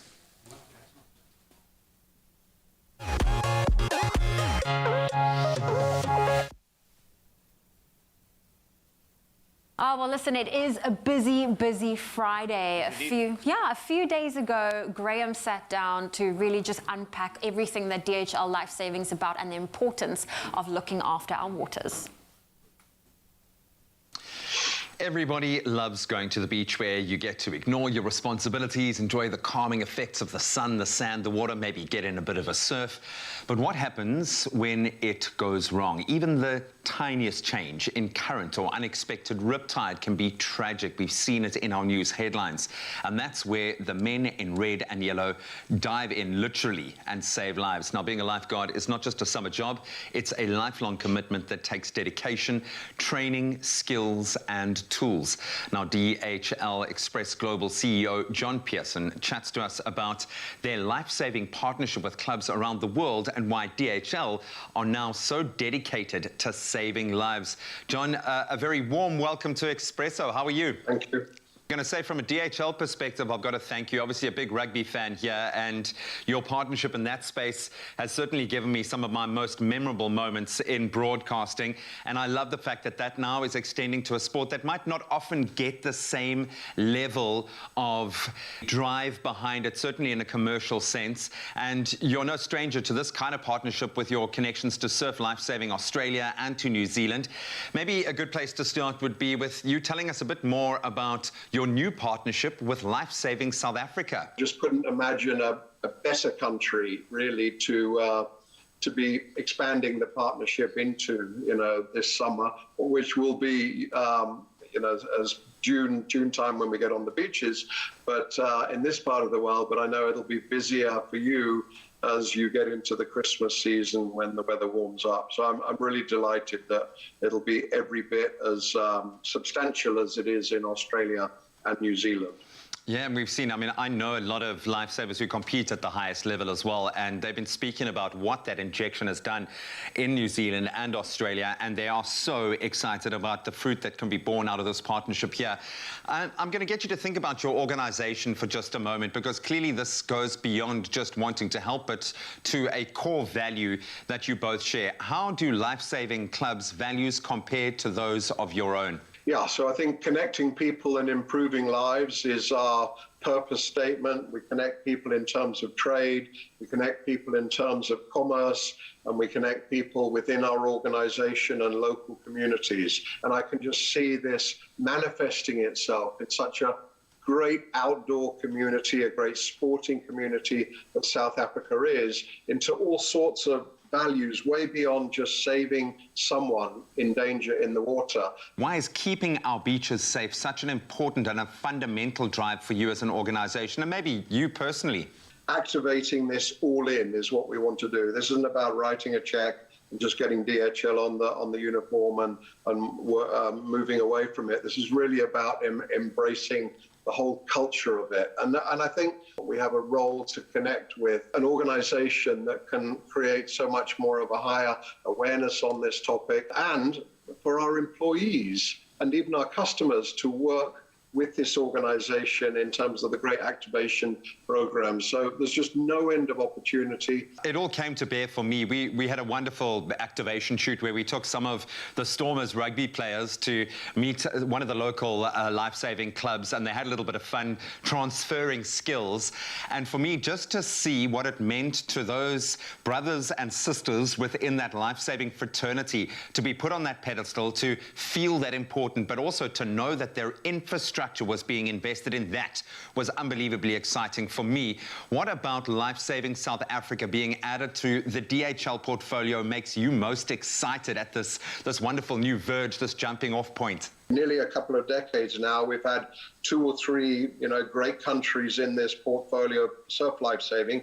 To expand it by 1, and then make 3, allows us to think that we can get other countries on board in the near space of time. I'm excited for our people and our employees, because there's something in it for everyone. You don't have to be the most active, you don't have to be the best swimmer. You can be in the ancillary sort of, the support side of surf lifesaving. So I know there's a real community there, and it'll offer, an opportunity for just someone to, join in with something that they wouldn't otherwise done. Quite frankly, Surf Lifesaving South Africa ticks every single box. This entire partnership, even if it results in 1 life being saved, that for me is the only box that needs to be ticked. So I'm going to say thank you so much on behalf of the entire life-saving fraternity here and the South African public that'll be flocking to the beaches come summer. Just a massive thank you. Thank you so much for joining us this morning and for doing everything that you are doing on every level as it feeds into the success of life-saving this side of the world.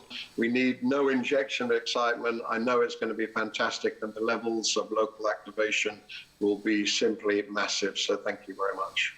We know that lifeguards are the first responders in every pool or seaside emergency, and there are many. They are dedicated to saving lives, and together with DHL are dedicated to keeping our beaches safe.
Nourish your skin with Ingram's Moisture Plus, enriched with triple glycerine.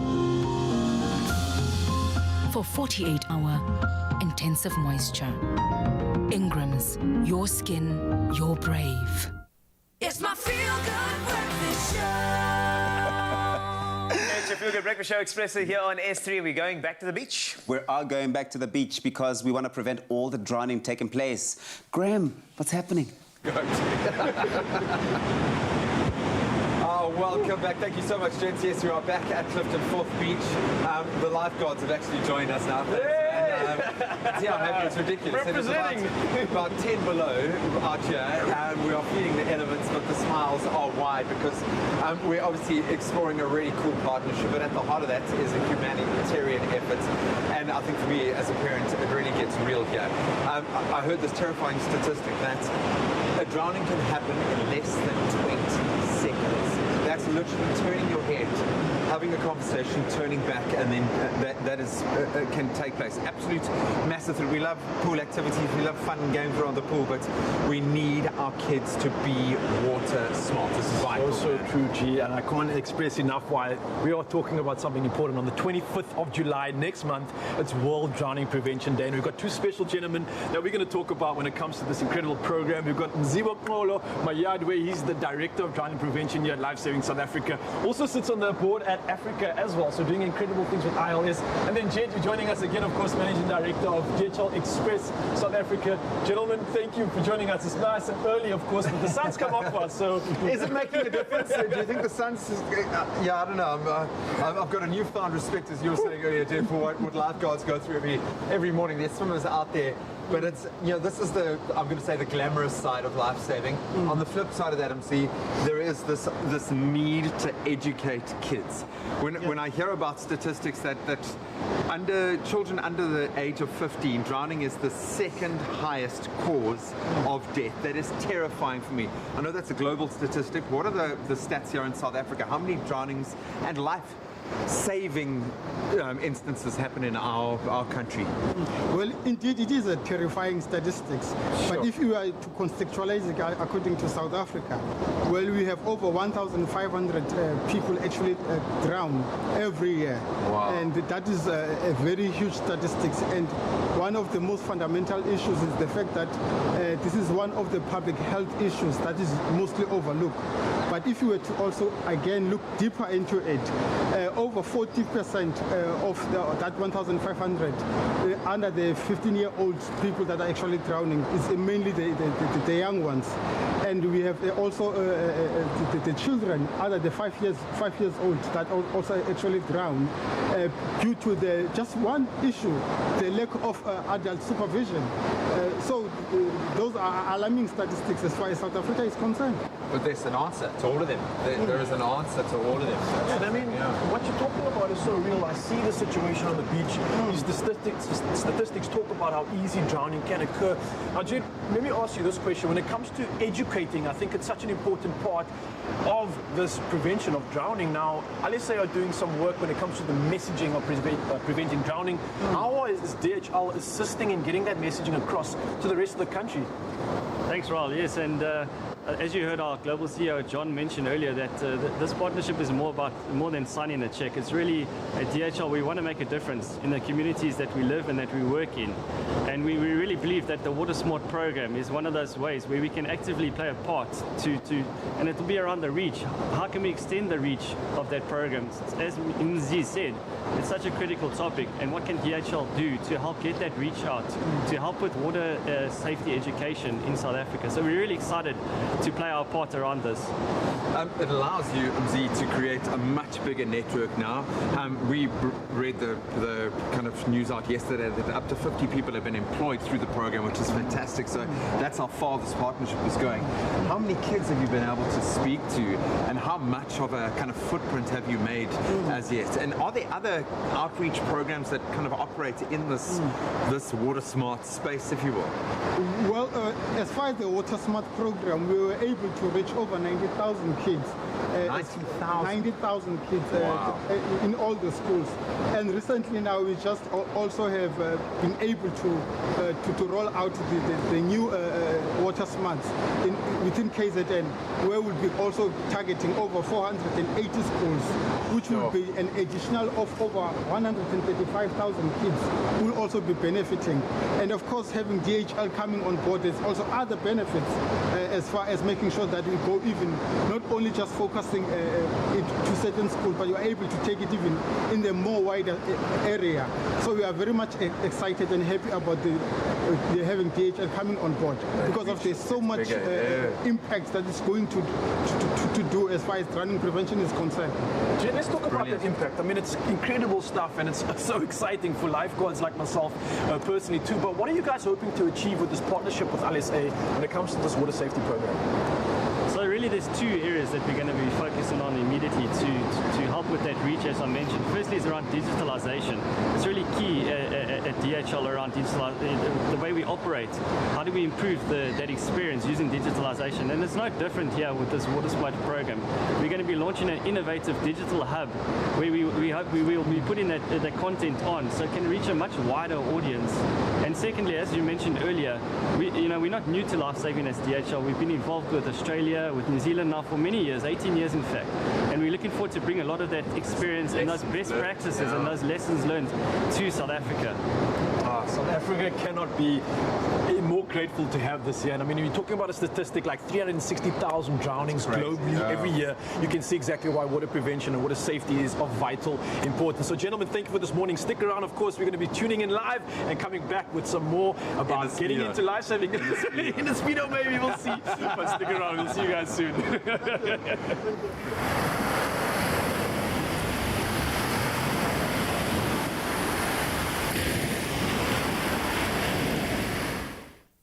I love it. Jed, Mzi, saving the world. 360,000 people drown every year. That's a lot of people drowning. We've got to put an end to it. Indeed, but the things, these lifeguards are incredible, and they're angels. In fact, they deserve wings. And talking about that, take a look.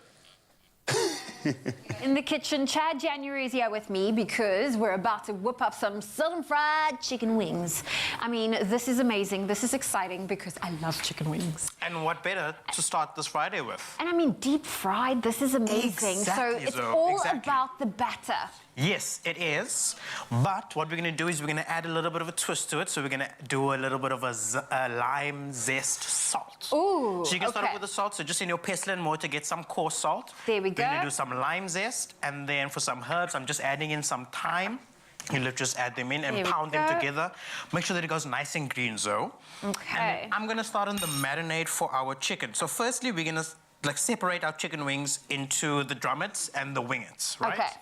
Then we're going to add in our buttermilk. So this is what's going to make it all nice and delicious. Some sriracha just for a little bit of bite, so, a little bit of spice. We like a little bit of bite. Just tell me, if you don't have buttermilk at home, is there a way to tweak it, or is it best I'd say use some yogurt. Use some yogurt, Some yogurt would be lovely, yeah. And then we're just going to add in some grated garlic. There we go. And then, of course, salt and pepper. Always remember to season quite generously. You do want to season quite generously. I don't think there's anything too chicken. much. Nobody wants bland chicken. No one wants bland chicken. Right, so you said I must just mush this. Just mush it all together. So this is exactly what the marinade looks like. So what I like to do is to leave this overnight. Okay. So it tenderizes nicely. Oh, fantastic. And then we go over to our flour mixture. Now, I like a little bit of flavor in the flour, so I'm adding in some oregano, some garlic powder, and then a bit of paprika, because, like we said, we like a little bit of bite. We want that bite. I have to say, I discovered the beauty of garlic powder and onion powder. Oh, it's amazing. Chicken is unbelievable. Absolutely fantastic. So this is the important part, Zoe. So what we're going to do is we're going to take a little bit of our buttermilk mixture, right? And we're going to add it to our flour mixture. So what this does is we're going to spread it together nicely with a fork, and we're going to create those flakes. Ooh, extra. Exactly. Now, this is a trick that I learned from the legendary Zola Nene. Okay. All right, so what this does is adding that little bit of liquid into our flour mixture creates those nice flakes, and that's what crisps up so nicely when we fry it. And that's what you want when you fry southern fried chicken. So you can see those nice flakes on top all perfectly, and then literally pop it into your flour, dip it into your hot oil, like we're going to do right now, and this is what they'll look like. You can obviously pop this in the fridge if you want, just to firm up and crisp up nicely. And here we go. Is this something you can pop into an air fryer, or do you need the oil? No, definitely. An air fryer is much better, especially if you're trying to cut down on the amount of oil that you're using. And will it become the same, like crispiness? I almost feel It will. Okay. It really will. One thing that I do want to add, though, is when you are deep frying, if you want to check your oil, I always just add in a few popcorn kernels. Okay. So if they rise up in a couple of seconds, that means that your oil is ready. That's or you quite can a add in some crust of bread, and as soon as they go nice, light and golden, then they are perfect. Then you know it's ready. So you can see, Zoe, these are Look at that. browning beautifully. Oh my gosh. As this, I'm actually just going to pop them out. You want to pass that to me? There we go. And then you've got your salt ready there, Zoe. I do have the salt. I don't know if I mushed it enough. Let's have a look. I'm sure you did. Can't you just use fine salt? You can. You can, or you can just use flake salt. They work a little bit easier. There we Let's go. have a look, see there. Heavy. Oh, that's beautiful. And There then we literally we're just going to season Oh, that looks right good. that. And then all you have to do, serve it up with your favorite dipping sauce. I feel like we need to invite Carl in to come and taste. Wasty, come and have a taste, because this delicious Get some chicken, Carl. recipe is available on our website. You can Ready. find it at expressoshow.com. We need to hear the crunch. Okay, very Okay. quickly. So we all Crunch. need So to no just- dip. You just want to hear crunch, right? Just crunch first. Okay, Crunch, ready? crunch. Go for it. Ooh, Has a I good heard crunch. that. Oh. Winner? Winner, chicken dinner. Literally. Oh, my word. Okay, well, listen, this is incredible, Chad. Thank you Yes. for this delicious southern Pleasure. fried chicken with a hint of lime. That is incredible. Our recipe is available on our website. That's expressoshow.com.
It's my feel-good breakfast show. Yes, it is your feel-good breakfast show, Expresso, live on S3. Let's talk about sports for a bit. Now, we know that sports are a great place to show that equality can happen. It really is the perfect place to see that. And when it comes to our own particular game, we all think it's the superior sport. But the truth is that parallels do exist between more sport than we actually do care to realize. And that's why Graham and Raul put this theory to the test between the DHL Stormers and the DHL Lifesavers. Watch this.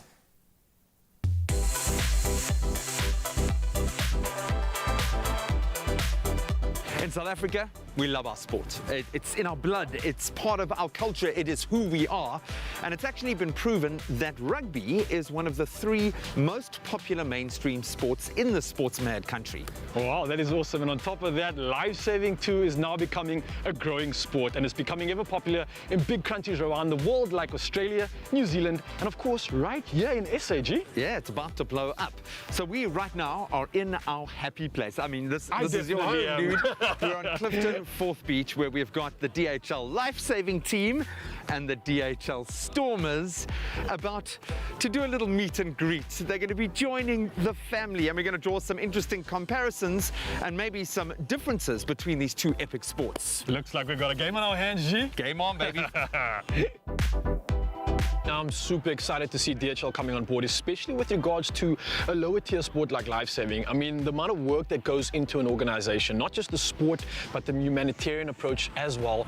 It's so good to see some support. I mean, it's so needed. Remember, it's a volunteer organization, so these guys are sacrificing all their time, and it's so good to see that that support's being matched by DHL. I think it's going to grow tenfold. The similarities between what we do and what they do are actually a whole lot.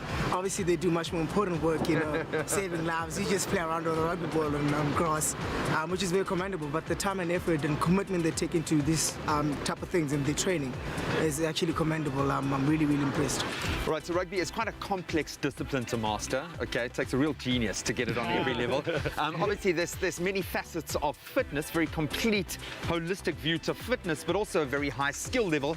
Surely rugby players sit at the top of the kind of hold on, hierarchy. Gee, hang on a second. I've got to rep the lifeguards here because they are also training for fitness and sport too. And on top of that, remember, these guys are training to save someone's life. And what that means is a special kind of skill, a special kind of endurance, lots of speed, and of course, on top of that, gusto and heart, man. Scarra saved my life, okay? He saved my life, okay? There've been many times. Check how nervous he got when he dropped the ball. So, obviously, at the heart of a really good movement is a good, solid structure. Lineouts, probably one of the most difficult of those structures to master. So, Scarra's going to teach us, Ryan and myself, how to throw in. It's a little blow-by-blow. What should we be doing? So, okay, if you're a hooker and you're throwing, your back ball is usually the one that gives you the power. Okay. Yeah, and then your front is just guiding for you, almost like a rudder. This one's giving you the power. All right, okay, I'm down with that. I feel confident. You've said it's a lot easier than it looks. I'm ready. I think now we're going to hand over to David to explain to our lifesavers how the jumping side works. Cool, guys. So we're going to have 3 calls. We're going to have a D, H, and L. So D means we're going to go forward and up. H means we'll stay on the spot, and L means we'll go backwards. Basically, we just want to try and move together, make sure that when we lift, full extension of the arms, and when you jump with your arms ready to catch the ball. Cool. Oh, beautiful! Yeah. Oh! Hey. Well done, by the way. The jumping is exquisite. The throwing in, masterful. So what we're going to do now is you're going to tap down, pass it down the line. The first team to get the ball to this end of the park is our winner in our first challenge. You got that down? Looks like you guys embraced the challenge and the opportunity today. What did you learn today that you didn't know before? I never knew lifesavers train so hard. It seems like their sessions are kind of not even as equal as our ones, probably a bit harder. So all that time on the land, running on the sand, and then in the sea, it can be a bit tougher than rugby, probably. I see you being laughing, having a lot of fun today. What's it been like competing with the Stormers and doing these crazy events? Oh, it was so nice. It was just something different. Obviously, we normally do different like lifesaving events, so it was cool to add something in with the Stormers, learn a little bit of ball skills, add in their sport in our sport. It was amazing. So in rugby, the fans know that it's all about on-field communication, using your voice, giving the correct calls in whatever language is going to most confuse your opponents and obviously get the message across. Yeah, but with lifesaving, it's a little bit different, G. Of course, you don't have the ability to communicate face-to-face. A lot of the danger is happening in the water, so you need to effectively communicate from the beach all the way to the ocean. And the way we do that is using effective flag signals and calls. So the first signal that we're going to go through is assistance required, and that's this. So there we go. Yeah. No, you need help. It's not enough. You need help. You need help. So when you see a swimmer, in a distress signal will be the double arm wave. Another signal that we use as lifeguards to talk to other lifeguards is this, and that's resuscitation required, not a shock. Like this. Another signal that is really important is message understood, and that's this. Yeah? Okay, and message not understood is this. Directional signals, if you are a lifeguard on the sand and there's a lifeguard in the water and you want him to go do something in a direction, what you're going to do is this. So that's pick up swimmers to the left. That's a fun one, eh? Yeah. All right, so guys, this is how it's going to work. We're going to send out a rescuer. You're going to have to then kick your ball with pinpoint accuracy as close to that rescuer as possible. They're going to bring it back in. We'll send the rescuer out again. We'll repeat that. And obviously the team that gets their rescuer, their final ball back across this line of safety first takes it. It's a boundary. It's a boundary. This wave is going to jump. Ride the wave. Whoa. Shaka now. Oh. Awesome job today. You guys were champions. How did you find the experience? No, massive experience. Didn't know much about lifesaving. I'm usually the guy in the water. Never had to be saved before, but it's quite interesting to see what they go through, all the hand signals and the communication skills they need to have to be able to be lifesavers. And that's so good seeing on the beach, man. We've been friends for so long now, and obviously this being your home beach, but it's the first time you've done it with the Stormers. What's that been like? It's been a very good experience so far, and it's really, really interesting, and it's really nice playing with the guys here on the beach, and we really did love it. And seeing them in action and doing some signal works and doing stuff that we do on a daily basis when we're on duty, you know? I think it's so impressive to see how, when it comes down to a crux situation like saving a life, all involves the entire team. It's not just one man that's got to stand up, and it's so cool to see effective communication, teamwork, everybody assigned to a role that they're good at and executing it almost perfectly. I think the best thing that I learned today was just stay on land, dude. Just stay on land. That's your happy place. Really nice to see the lifeguards getting the respect they deserve. Obviously, it's not an easy task. You see how hard they train, and for them to mingle with some of the pros when it comes to the rugby players as well, it's just a nice thing to see. And again, look at all these incredible friendships that are being made along the way, memories, and just full-on cheers. I love it. Now, talk to me about the team. You've got a strong team down here at Clifton. You're now a local on this beach. What's it like protecting it? You know, working every day is not too bad. I mean, it's the dream. I mean, just look at it. People, you come down, they ask you questions. It's vibey here. You know, it's a family vibe. Everyone enjoys it. It's always a good time working here. It's a place where everyone wants to be.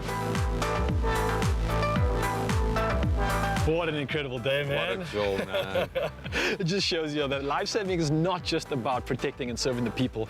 It's also about building lifelong friendships, experiences, and of course, just leveling up with new skills. Yeah, completely. It's a sense of community as well. And I think just like with the Stormers, with DHL in their corner, this lifesaving club is going to blossom. They're going to flourish, and they're going to be able to do what they do best, which is ultimately create a safer future for us, and we appreciate it. What a day, bro.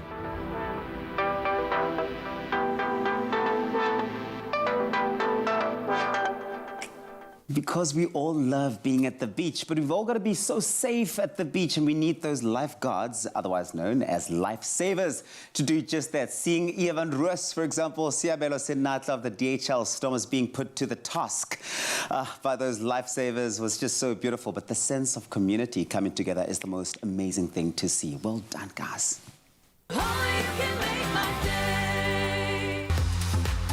If a cozy winter blanket brings a glow to your face, it's a lifesaver for children and families in need. So partner with us and Game to help Gift of the Givers and the Homestead Project for Street Children wrap a new blanket around every cold set of shoulders that we can. Donate to any new blanket in collection boxes at select Game stores nationwide up until the end of June. And obviously with COVID-19 regulations meaning only new ones are accepted, each blanket is going to be a treasure to someone.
Welcome back to Feel Good Breakfast Show. This is a really good show. I don't mean to blow my own trumpet here, but it really is a good show. And also, Arno Carstens and band will come up for you a little bit later to ensure that you get musically entertained. But for now, news of the world. Here's Zoe. Thank you, Wasty. And I'll start with national headlines. The SA Democratic Teachers Union, SATU, and the Professional Educators Union, PEU, are so far satisfied with the vaccination of teachers and plan to continue monitoring the process. The PEU said it was happy as long as teachers and learners were safe. SATU said it was concerned about fewer vaccination sites in the rural areas, and it noted the decision to keep schools open and closed per school or district depending on the spread of the virus. The Educators Union of SA, however, said it wasn't satisfied with the rollout for teachers. And the world-acclaimed South African opera singer Pretty Yende, who has accused French immigration authorities of outrageous racial discrimination after she was hindered at the airport, says the police issued a misleading statement. Yende says they told reporters that she did not have the correct paperwork. She insists she had all the necessary documents and she can prove it. Yende said she was stripped and searched like a criminal offender and placed in a cell at Charles de Gaulle Airport in Paris. SA's embassy in Paris has requested French authorities to investigate. And moving to news abroad, Nigeria's President Muhammadu Buhari is due to travel to London for a scheduled medical follow-up, his office says. This is the second time this year that he will have travelled to see doctors in the UK's capital. He was in London for a fortnight in April. The 78-year-old has made several such trips for medical reasons, but the nature of his illness has never been disclosed. He has also been criticised in the past for travelling abroad for treatment, especially as Nigeria's public health service remains severely underfunded. And Dutch Prime Minister Mark Rutte says Hungary has, and I quote, no business being in the European Union anymore. This was a fresh rebuke to Prime Minister Viktor Orban of Hungary over new anti-LGBT legislation. However, Orban has insisted his country's law had nothing to do with gay rights. Rutte said the long-term aim was to bring Hungary to its knees on the issue. However, Orban told reporters that the law had been misunderstood, saying it is not against homosexuality but about the rights of kids and their parents. And next, news of a 1,500-kilometer swim by ultra swimmer Sarah Ferguson. While on matters of water and ocean with Graham and Ryle coming to us live from Clifton Fourth this morning, here's some news that will undoubtedly impress all of those lifesavers out there. Ultra swimmer Sarah Ferguson is taking on her toughest challenge yet, a 1,500-kilometer swim along the coast from Durban to Cape Town. As the driving force behind conservation platform Breathe Conservation, Ferguson is focused on raising public awareness on the devastating impact plastic pollution in oceans and rivers is having on our planet.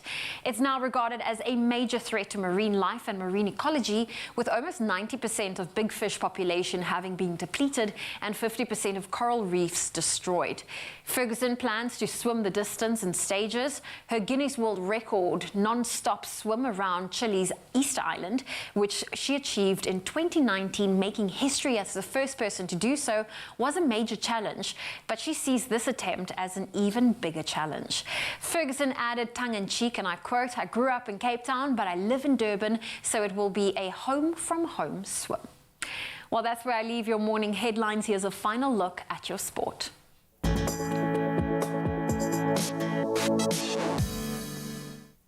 Thanks a lot, Zoe. Let's take a final look at the sporting action for the weekend. Now, after winning the Test Series 2-0 against West Indies earlier this week, the Proteas now turn their attention to the 2020 series starting this weekend.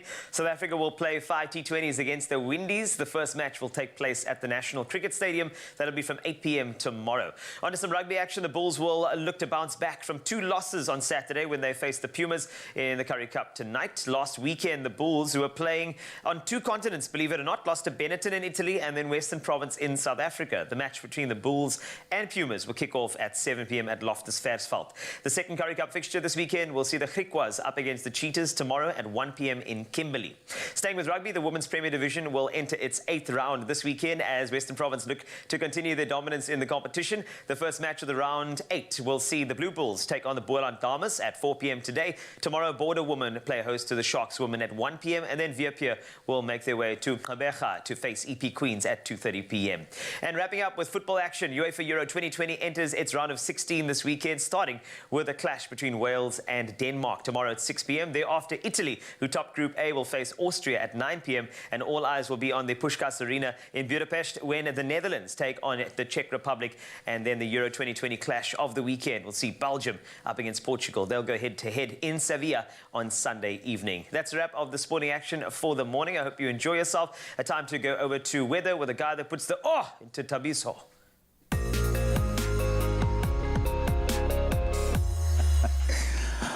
Please excuse him, he's not well on a Friday. And now we take a final look at those beautiful sunrise pictures. But before that, listen to this. People of the Western Cape can gird their loins and keep the cozy blankets, willies and hot chocolate ready as the second cold front this week is set to hit the province this morning. Now, Snow Report SA predicts low-lying snow from Sunday night into Monday and Tuesday in the Cape Winelands, now the Hex River Valley and even the Somerset West. Meanwhile, the South African Weather Service has issued a warning that the cold front is expected to be accompanied by strong to gale force winds and extremely rough seas, especially along the coastal areas.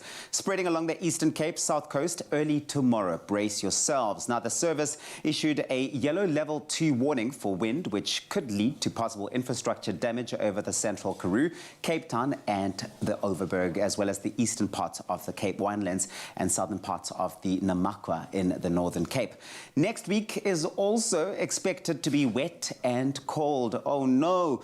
Now, part of our weather segments have also started to include international places of interest. We've loved doing it. In keeping with our theme of water safety with the DHL Lifesavers this morning, we thought we would highlight some of the most dangerous beaches and coastal regions. The last destination we ventured to is the Hanakapia Beach, which boasts golden sands, black cliffs and endless blue oceans. The alluring waters of this beach are, home to incredibly strong riptides, which have pulled many uninformed swimmers to their deaths, unfortunately. Now, the cause of the danger? Well, it's a lack of coral reef protecting the area. That's the cause. And because of the perilous nature of this beach, there is no main access road, requiring thrill seekers to navigate formidable boulders and switchbacks over streams and waterfalls. It's treacherous.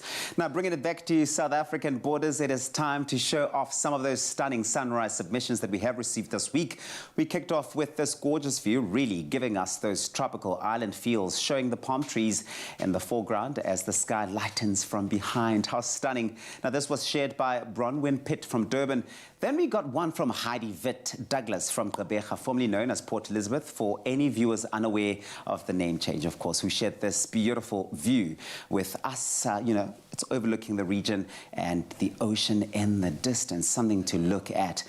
For your 7 o'clock update, we shared this gorgeous burnt orange view overlooking Durban, shared by Gavin Pollock. I love it. Last but not least, a favorite of the show, Ridwan Hassan, who always sends pictures through, shared a photo of his view in Namibia previously while traveling to the United Arab Emirates. We were so happy to receive these beautiful sunrise photos taken by Ridwan, sharing his view from his final destination in the UAE. Thank you so much for following up and sharing those pictures, Ridwan and everybody else. We wish you all of the best. Please do continue to send those pictures through to us on our Facebook, Expresso Morning Show SABC3. And now we take a final look at those temperatures across the country. It's sunny out in Bulugwane. 8 is your low, reaching a high of 23, with 13 your low from Bombela, reaching a high of 30. If you're out in the capital city of Mzansi, Pretoria, it's a sunny day. 9, that's your low, reaching a high of 22, with Joburg starting off at 8, hitting a high of 20. And of course, if you are in Mahikeng, Bokone Bophirima 4 is your low, reaching a high of 24, with Klerksdorp coming in at a low of 4, reaching a high of 23. 1% chance of rain for Kimberley, 5, that's your low, reaching highs of 24, with Bloemfontein coming in at 3 and 23. Sunny times are out in Richards Bay, 14 is your low, reaching a high of 24, with Pietermaritzburg starting off at 8, peaking at 24. The warmest place to be, Durban, 16, that's your low, reaching a high of 22, with Mthatha coming in at 5 and a high of 23. Times of sun and clouds, 25% chance of rain for East London, 14 is your low, reaching a high of 23, with Craddock at 2 and 23. Gqeberha, 11, that's your low, reaching highs of 22, with George at 12 and 22. The mother city, Cape Town, 13, that's your low, reaching a high of 17, with an 80% chance of rain today, with Worcester coming in at 11, reaching highs of 19. Rainy day there. Sutherland, -3, cold start, reaching highs of 12, with Uppington, last but not least, 4 is your low, reaching a high of 24, with sunny times expected over there, 0% chance of rain. So no matter what it's looking like in the part of the country you find yourself in right now, make it a feel-good type of day, because we've got some music. We're back on the Expresso stage with the incredible Arno Carstens, and he is delivering another brand new song. And this one is called Reason, so stand by. He's going to love this to say, oh yeah, for Arno.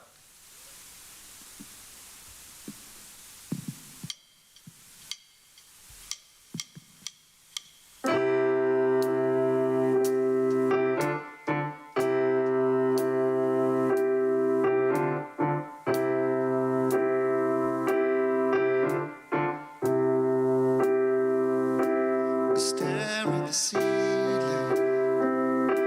as the mark of the crash. I wish it's all over. Let's just go to bed. I'll talk without reason. It's everything now. All the time that I hold you, I never let go of. When I say that I love you, it doesn't end when the sound drops. It just blows in the wind. It resides in the comfort of us knowing. We talk with no reason, no motive to mend. Well, at least not one. I see that war and that outburst again. It turns out this season, sometimes we just all need to walk. Shed some old skin in the shadows of war. For us to hold on to repeat without reason, to understand the protocols of breathing. I guess we still learning, carpet burn blowing. There is no time for break when we both know that things can turn. We talk for no reason, no motive to mend. Well, at least not one. I see that war and that outburst again. It turns out this season, sometimes we just all need to walk. Shed some old skin in the shadows of war. I see no reason, it's unnecessary, and without a question, we are the answers. No food combinations, just bad conversations. We are the reason. It is bliss, vicious, stuck in our face. Shed some old skin in the shadows of war. Love you, love you.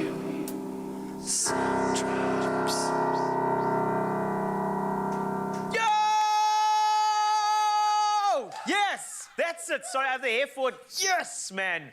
I told him I'm going to say, oh, yeah. It was fantastic.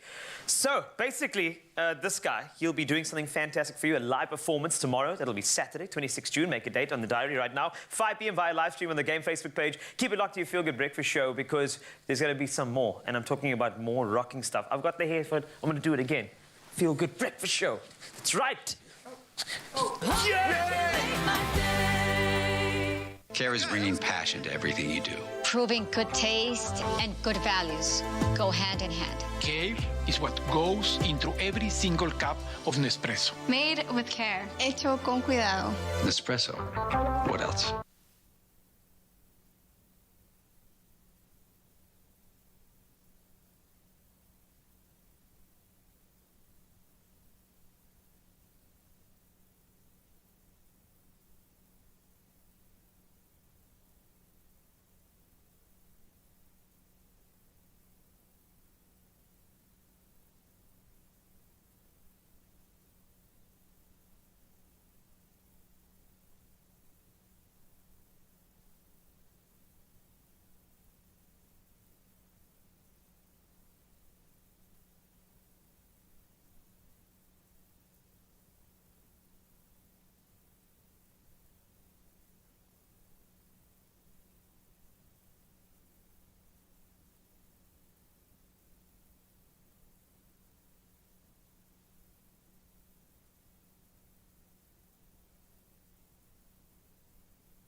It's my Feel Good Breakfast Show. It's your Feel Good Breakfast Show, Expresso on S3. We've been coming to you live from Clifton Fourth.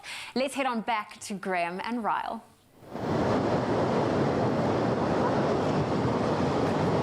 Yeah, thank you so much, Zoe. And we're still out here in the beautiful Clifton Beach, celebrating a beautiful partnership with DHL and Life Saving South Africa. And we're not only talking about the incredible humanitarian aspect of life saving, but there's a sport involved in this beautiful thing too. And we're joined by a special gentleman this morning. Jed's still here in the building, of course, from DHL, but Craig van Rooyen, Director of Sport from Life Saving South Africa. So good having you this morning. How are you doing?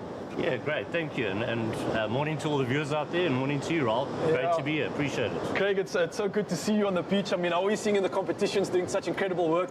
But let's talk about this thing called life-saving and the sport of life-saving. It's not often that you get a sport that has such a beautiful humanitarian aspect to it too, but take us through what's actually involved in all of this. Absolutely, and the sport of life-saving has actually been in place since the late 1800s. Originally, it was developed to attract lifeguards to the movement and build up the federation. Yet, over the years, it's become such an important part of keeping our lifeguards fit and trained. And not only that, it's actually become a really competitive international sport. Currently, we have 40 countries active in the sport of lifesaving. Here in South Africa, we have over 4,000 active athletes, and we compete on an international basis every year. We see our high performance, our LSA lifeguards competing in Australia, New Zealand, Spain, Japan, Italy, USA, to name a few. So yes, it's a really important part of lifesaving in general. And one thing I always admire about a lifeguard is the fact that it's not just one discipline within the sport. It's a multidiscipline aspect. We've got swimming, we've got kneeboarding, skiing, running, you name it. It requires so much on the individual when it comes to the sport, but what does it actually take? Can you take me through an average week with a lifeguard when it comes to training involved in the sport? So training from a perspective of lifesaving in general, it's a regular thing that needs to be done all the time. Here in South Africa, most of our lifeguards, and especially our athletes, train all year round.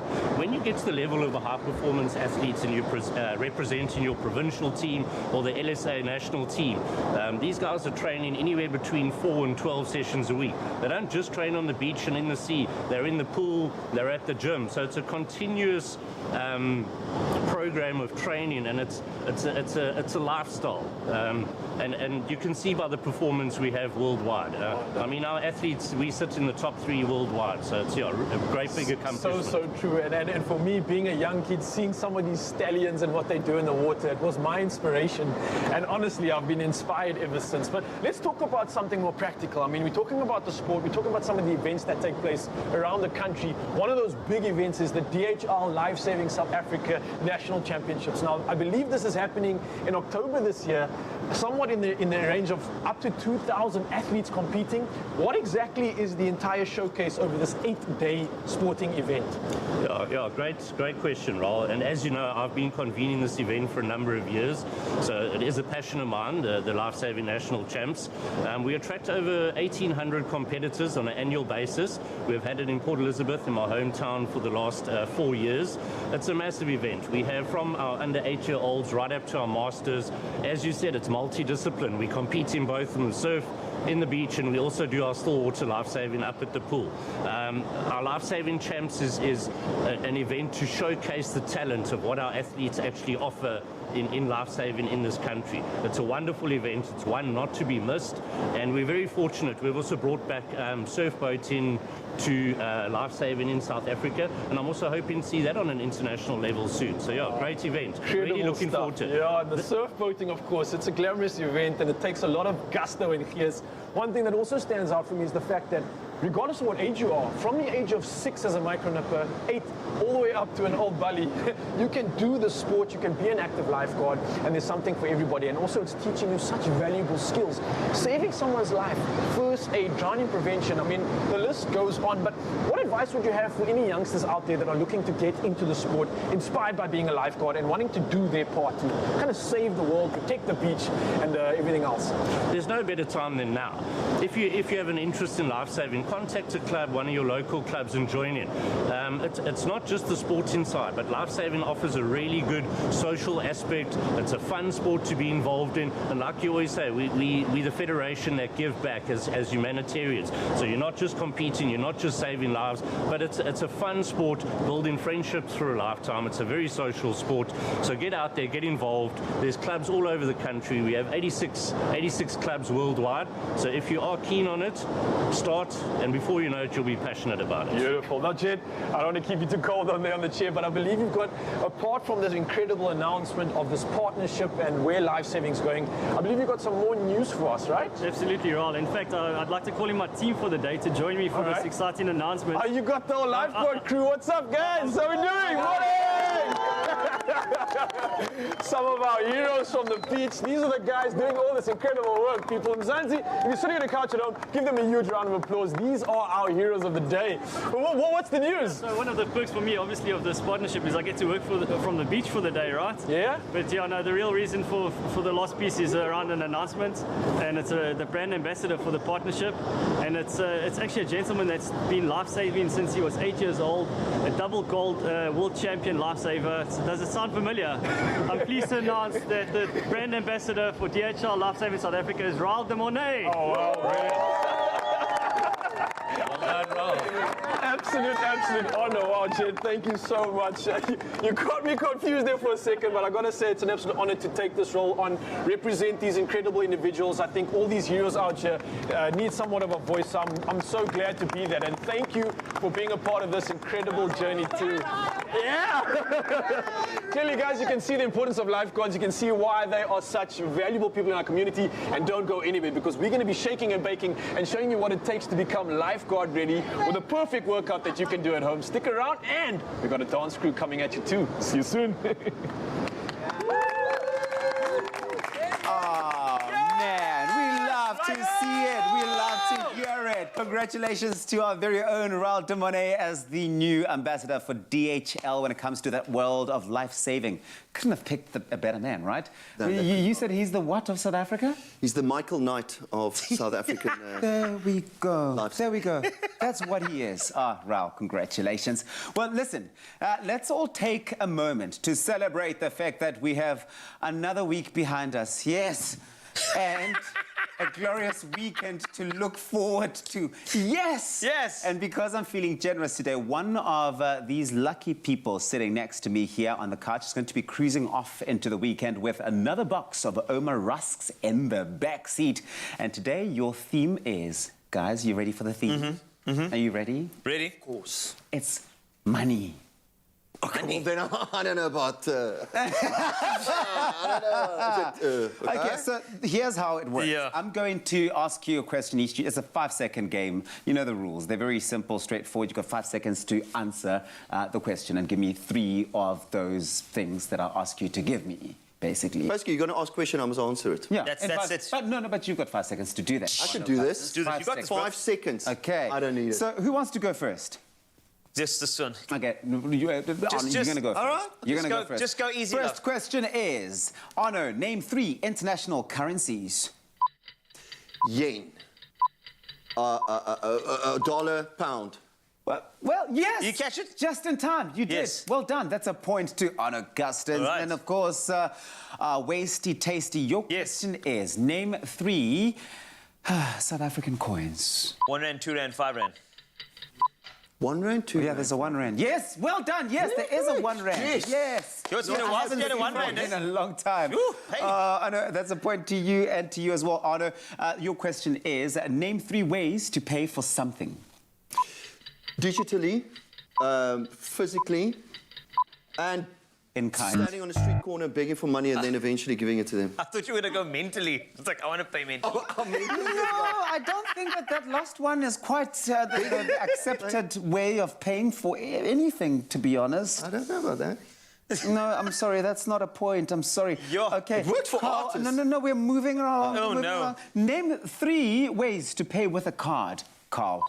Swipe, tap, and scan.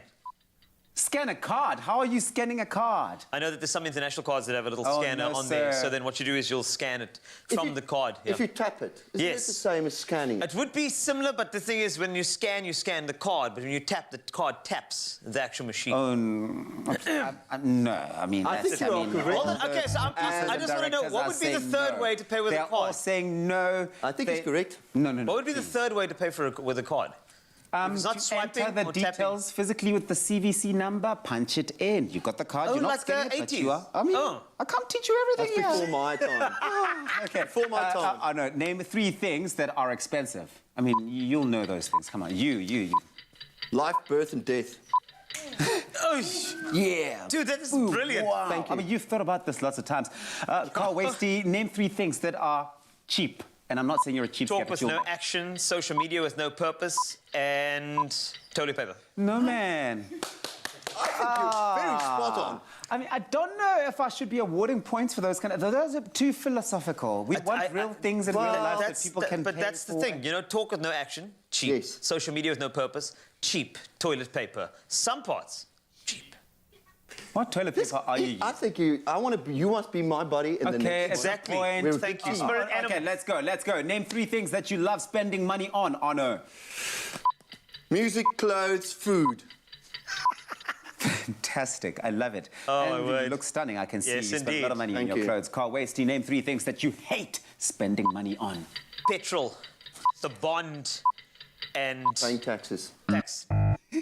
Thank you. Love this guy. You really can't be helping your opponent like that. That's not how it works. But okay, I feel we've fine. got a future Okay, together. We do. let's go. Arno, name 3 things that money can't buy. Love. Love, love. Love children. Love children. No, but I think he gave love in 3 different contexts. No, it's true. Romantic love, family love, friend love. He makes sense. I like this guy. Yes. I mean, if you give me lots of money, I will love you right now, Arno. But I mean, that's just That's a different type of love. But, you know, I'm just different like that. Oh, dear. Carl Wasty, name 3 things that you wish money could buy. Decent morals, values, and standards. If you gave me money, I still would love you. I think we should keep it point. Last round. Yeah, no. Okay, let's go for last round, guys. Okay, let's go. This Okay, one. okay. Let's go, Arno, this one is for you. Name 3 things that you do if you were a billionaire. I mean, I'm not sure you already are, but... Okay, if I was a billionaire, I'll eat more Nando's, more biltong, and I'll buy a little bit of a nicer car. Maybe a new car. Man, biltong's expensive, your side of the world, eh? I just value it. Okay, let's go. Final one. Yes. Carl Wasty, Tasty, this one's for you. Name 3 things that you do if you didn't have to earn a salary. I just live, chill, play FIFA. Nice. That's it. Sounds like Grant Hines' life, but he gets a No, salary just- for it. I mean, that's insane. I don't know. Okay, and the winner is... Yes. Director, will you let me know, please? After tallying it all up? Well, the winner is... Arno. Carl Wasty. What? They love all of the philosophical answers and they think you're ready to write the book. Oh, Thank you. road you will walk, all the things you'll see, the places you'll spend your money. Obviously love. Oh, no, I'm sorry for that. Obviously, love doesn't conquer all. Clearly. Listen, man, because I love you, I'm giving you this box. Thank you very much. Just really because I love you. Carl, we'll sort this out. No, it's okay. You obviously want to ask Arno for money later. I mean, that's a fact also. But listen, speaking of money and me asking for money, it's time to make someone rich. Oh, I love that. We asked you what your best memory of Omar Rusks is, and our winner is, wait for it, Rukaya Shabodin. Come on! Rukaya! Oh, well, this is what she said. She says, I love it. Her entry was brilliant. She says, my mom always used to limit us when it came to nice luxuries when we were kids. So I would wake up in the morning, early hours of the morning, to enjoy as many Omar Rusks as I could. My mom always asked who the culprit was, but I never got caught. That's my queen. I love a scamming queen, scamming through rusks. It's the best thing. Congratulations, Rukaya. That 1,000 Rand and Omar Rusks hamper is coming your way, so you can eat it now in peace without having to steal and never be caught, hopefully. And, of course, to everyone else who did enter, thank you very much for entering. And I promise there is another chance to win again next weekend. So, I know. He's asking money. Money or Russ? Any time is dipping time when it's with the ones you love.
Nourish your skin with Ingram's for Men, enriched with triple glycerine. For 48-hour moisture and no stickiness.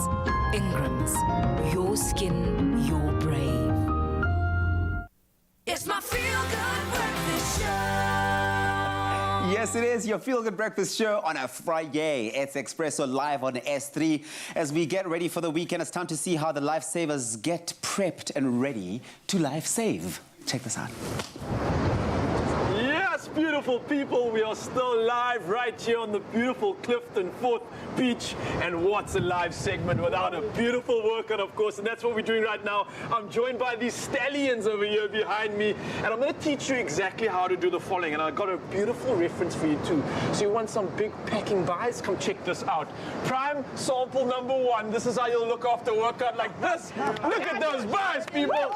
That's what a lifeguard is about. And it doesn't stop there, my friends. If you want some more of the lower package magic, then look at these legs over here from Pooms himself. This is what these lifeguards are packing. Yeah, people. Now that is all you need. If you need any inspiration, then you can get down right now and join us for this workout. You don't need any equipment whatsoever, and I'm going to take you through every single level that you need to look like these gents over here. All right, so let's get down, people. You're going to join me. Lifeguards ready? Woo! All right, so one thing that's vitally important is your core as a lifeguard. So every level that we're doing, I need you to do that level for 1 minute, and we're going to demonstrate how to match and master each level. So level 1 is quite simple. It's a basic push-up. Nice neutral spine, all the way down to the ground, and then straight back up in the air. Level 1 complete. Nice stuff, guys. Level 2, what you want to do, right down to the ground. Now you want to lift your right hand up in the air. Keep the core balanced. Now we're working the anterior chain as well of the shoulder and the delt. Coming back into a push-up. Beautiful, 4 people. Other arm now. Lifting that left arm in the air. Hold that isometric hold. Working that core. Don't lean too much. Now let's get back down for push-up. Now we're going to lift the back leg up. We're going to level 3. Right leg in the air. Squeezing that glute. We use our legs to drag the patient on the beach to swim. It's vitally important that we have strength in this position while maintaining our core. Down for push-up again. Other leg in the air. Hoorah! This is how we do it, people. It's all about balance. It's all about strength and control. You want to master all the elements when you're saving someone's life. And now we're going to step it up. Let's get the core involved. Into a push-up. And now we're going for an in and out. This, of course, you guys will do for 1 minute. This is round 6 already. Round number 7, a push-up, and then wide stance with the legs in and out. Beautiful, 4 people. And your last round is as simple as this. This is where it gets challenging. You've got to do a push-up and a clap. You guys ready for this? Let's go. Push-up and a clap. Boom! All right, it's as simple as that, Mzansi. Now you guys can come along and join us for this. We're going to do 1 round together in full total. All right, guys? Taking it all the way to the top. Mzansi, you guys can join us. See if you can get involved, right? And of course, you got the incentive. We've got some beautiful buys, some beautiful glutes, and all the rest of this magic out here behind you. We're getting life-saving ready down here on Clifton Beach. Mzansi, you're going to join us for this one. We're going all the way through from round 1 to the top in 3, 2, 1. Let's go. Normal push-up. Boom. Another push-up. Hand in the air. Boom. Another push-up. Left hand in the air. Boom. Another push-up. Right leg in the air. Boom. Down for a push-up. Left leg in the air. Boom. Push-up. In and out. Yeah. Push-up. Wide leg stance. Yeah. Push up and clap those hands. Woo! Simple as that, Mzansi. That's how you do it. Look at these beautiful Clifton lifeguards out here. Compliments of DHL and this incredible partnership that's going down. And every reason that you need to get lifeguard ready right here live on our beach. And of course, guys, one more round of applause for Mzansi. Take it away for our beautiful heroes, our beautiful legends, our beautiful lifeguards. And do not go anywhere because we'll be coming straight back at you with an incredible dance performance live on Clifton Beach. We'll see you soon. Woo! Come on, one more time, guys. Let's go, let's go. Oh, well, they look like they're having the best time. Now, while Ryle and the gang are at the beach, we're doing a little bit of indulging in the kitchen over this side of the world. It is the weekend after all, so let's do it. Clover cheese is for those who love life, where everything falls into place and melts away our cares, adding joy and stretching our imagination.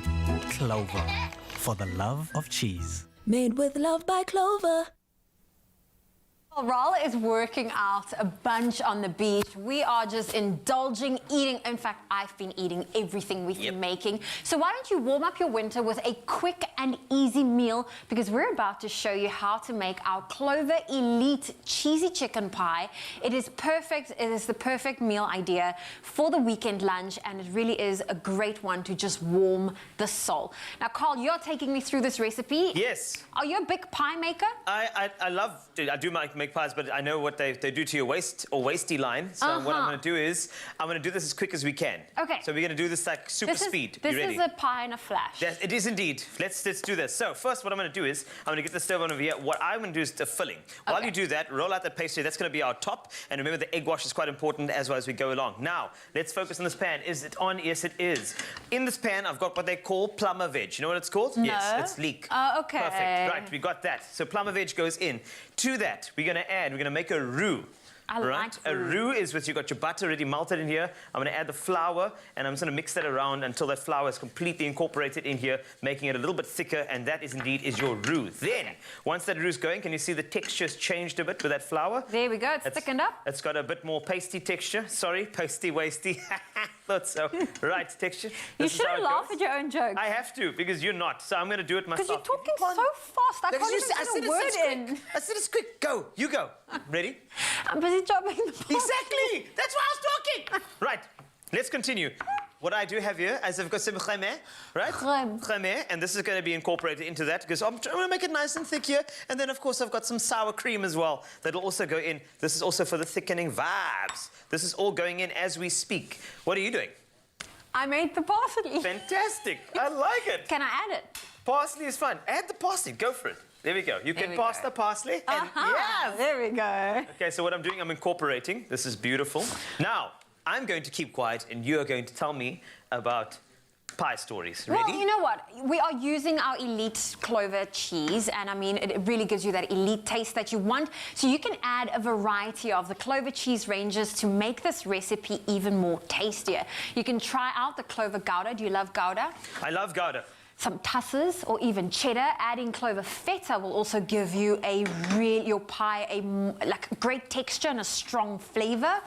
Have you ever added feta to a pie? You know what? I believe that if you add feta, things get better. So I would agree with definitely. Yeah. And if you add feta, the waist gets smaller. Verstanden. Yes. Can I tell you what my mom always used to do for me? What's that? When she would come and visit, and to this day she does it, she makes pie filling in batches. And we freeze it, and then whenever I feel like eating a pie, I just take out my mama's homemade pie filling, defrost it, and then I add my pastry, and I have a homemade pie. You know what? That's why I love your mom. Because she's just ready prepared, and she looks after you so beautifully. That's the vibe. I've just seasoned, by the way, in case you're wondering what the pepper and salt is going in. And I'm actually ready to pop it into our dish over there. Yes, because the dough is rolled. That's it. Right. Rolling in the dough, girl. Yeah. This is such an easy recipe. I'm just letting you know that it's actually just fun to make. And if you want to avoid, do you know how to avoid a soggy bottom? You are the best person. Tell me about your soggy bottom stories. No, it's not my soggy bottom. No, but if you want to avoid your pie having a soggy bottom, you can just blind bake your pastry. Really? There we go. Okay, great. Have you blind baked that? No, this is not, but we are doing it for TV. For TV, fine. fantastic. So you're saying that there is a chance that there will be a soggy bottom? Yeah. There we go. Fantastic. Okay, I'm going to add this mixture to this beautiful, and I want to do it nice and slow. It's in there. There we go. Just get it, spread it out. Ideally, what you want to do is you actually want to make sure that this is cooled down before you put it in. Otherwise, the soggy bottom is actually going to be a reality for you. And, you know, all of that. So I wouldn't want that to happen to you, Zoe. No, we don't. Terrible. And then can I do some cheese in there? Please. We need our clover elite. There we go. The more cheese, the more better. Yes. Are you cheese bay today? I am cheese bay. That's right. Just getting. You were getting the dough. I'm getting the cheddar. That's right. That goes in there. There we go. And then we finish off. Your pie is covered. You know, do the fancy crimping on the side. Oh no, I was just going to put it nicely like that. You know what? You're such a hard-working chef. I like it. There we go. So how long does this go in the oven for? That's well, you know what? You can throw it in there. You can preheat the oven 180 degrees, and then you can throw it in there. And we're looking at, I think, always watch pies because you never know the pastry. Sometimes it changes on you. So I'm going to say I think you can go for 25, give it a peak. Then you can go even to 35 and give it a peak, and then you should be almost there. This is something my mom does to her pies. Oh, it's look iconic. at that. She builds a little flower. And then hers is obviously much nicer than mine. All right. There we go. And then we're going to give it an egg wash which gives you that beautiful golden brown when it does cook down. Look, what do you call that? That actually looks There like we a go. strange flower. It is getting there. Well, listen, if you want to get your hands on this delicious recipe, you can head on over to our website. That's expressoshow.com. And you can make yourself this delicious pie this weekend. I know the weather's going to be nice and cold. And this elite recipe, it is really, really easy. Wasty, I feel like we need to tuck into that one over there. That's We are heading that way at the moment. Get the recipe, we're going to eat. Clover cheese is for those who love life, where everything falls into place and melts away our cares, adding joy and stretching our imagination. Clover, for the love of cheese. Made with love by Clover.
It's my feel-good breakfast show. Well, it is your feel-good breakfast show, Expresso on S3, and it's time for us to wish you a happy birthday. Happy birthday, have a happy birthday.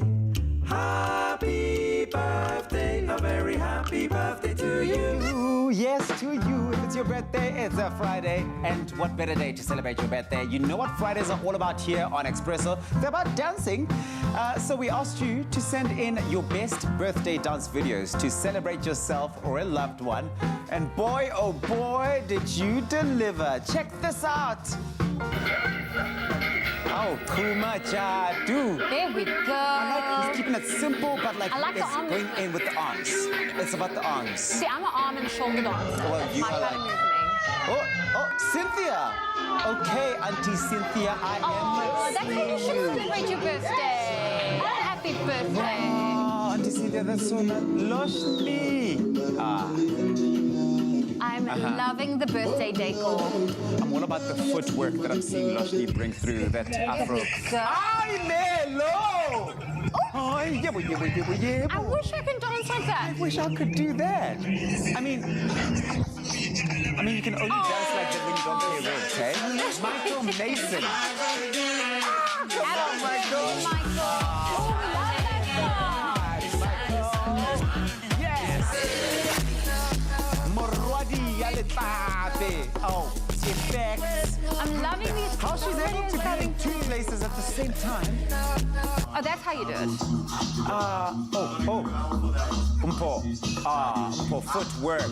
Come on. There we go. Hey, Pantula dancing, mixing it with some pianos. No, Zamani. You can see Nonoza is a born that's so cute. entertainer. Vosho, quick in and out. Sandisiwe Ngwenya. Oh, I'm loving these dance videos. It's so cute. Look at that. Oh, yes. I mean, Tyler Mayer. Look at the I love how they get cuteness shy. overload. Tabsi, you have to wear a hat. Because have you know to wear we a hat. love it when you send those amazing videos every single week. So please keep them coming. Yes. And this week our favorite video was from Shirley, and this is Shirley Ngusane. Let's have a look at it. Yes. Yes. Bananas. Teddy Kushing is such a sister. I'm Fika Efe. I mean,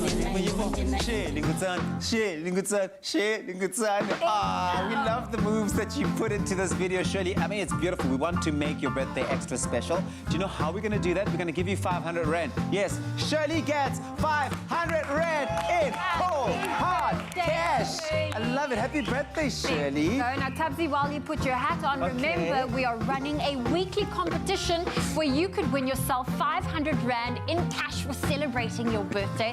But all you need to do is you need to send in your birthday dance moves to our WhatsApp line. That number is going to appear on your screen right now. It's 071 640 6551, and that is to enter. And the best dance moves win. It's that easy. So terms and conditions can be found on our website. That's expressoshow.com. Can I Be take proud it of your hat. No, it's birthdays. We'll take one for Carl. Sorry, Uncle Tabsy. Oh, my word. I love him so much. This is great. Oh, thank you. Oh, yeah. All right, while I'm here. How's that even going to work? I don't even know. There we go. It's there. I just want to let you know that it's going to be absolutely beautiful. We've got Arno Carstens here, and it's going to feel like your birthday. This legend will be performing here on your Feel Good Breakfast Show. It's the final track, and this one is called Go Easy, Love, and he ain't going easy. That is Enjoy. fantastic. You can take it off. Keep it on. Get it off. You're like a techno song with no words.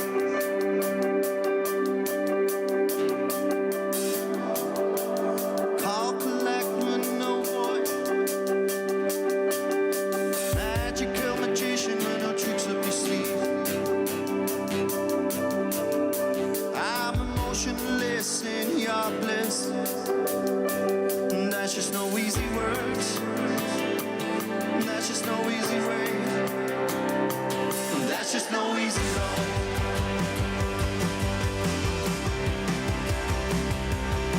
I'm in a high-tech war for your soul. You are the crux who descends into my heart. If I could vocally display, I run away. Strong as the dawning of another day. There's just no easy words. And there's just no easy way. And there's just no easy road. No easy road. And there's just no easy road.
Didn't I say his name is Arno? Because it's, oh yeah, that's what happened right here. Go easy, love.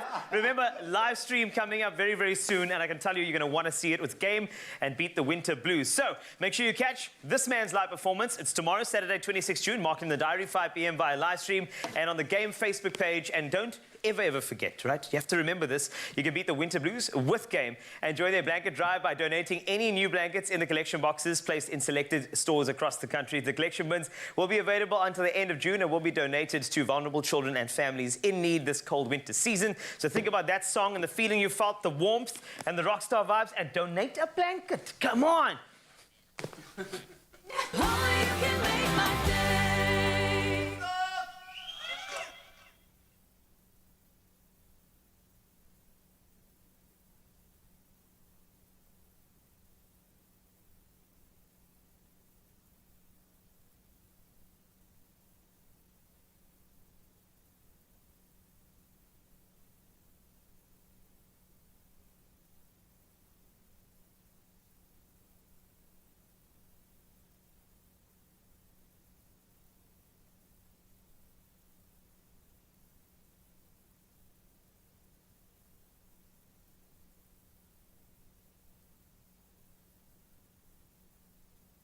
If you eat, sleep and dream of baking, enter for the Tastemaster SA's new season starting in August on SABC2. Grow your career in TV and as a baking influencer and stand to win 50,000 rands worth of prizes. To apply to compete on the show, share a video of you baking a wonder you've created with tried and trusted Royal Baking Powder. Upload your video and complete your application on the tastemaster.co.za website. Entries close Wednesday, 7th July. T's and C's apply. It's my feel-good breakfast show. You beautiful people. Yeah?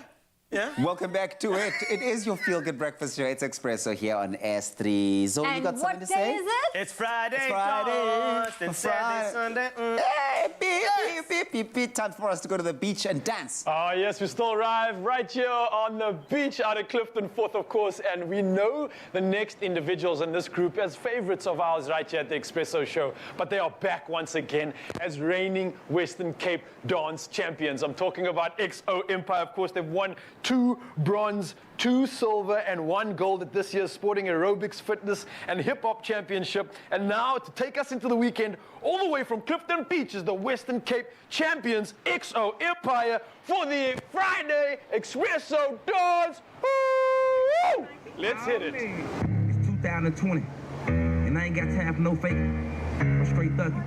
1, 2, 3, let's go. Rolls for truck, but my ones ain't tinted. Got trap house jumping like a winner's or a dentist. I decide when I finish. Race set the judge, he decide who can sing it. She a bad, eat the poop like a spinach. She a soul, on her way to the dentist. I ain't never leaving my bitch, she a dime. Why would I switch out a dime for a penny? Go trap at the drip, this a D or a hoodie. Flash on 4, need somewhere to put it.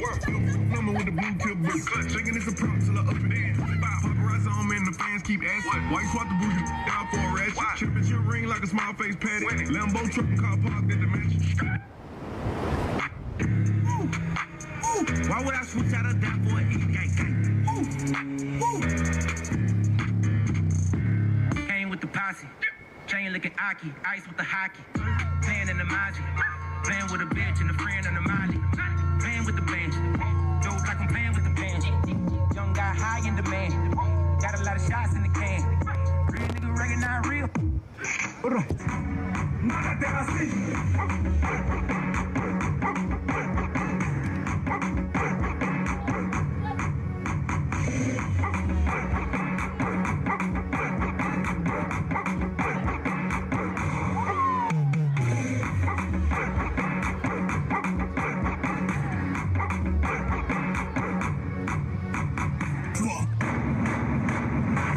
Run from the police. X gon' give it to you. Wait for you to get it on your own. X gon' deliver to you. Knock, knock. Open up the door and spread off. It's a non-stop pop out.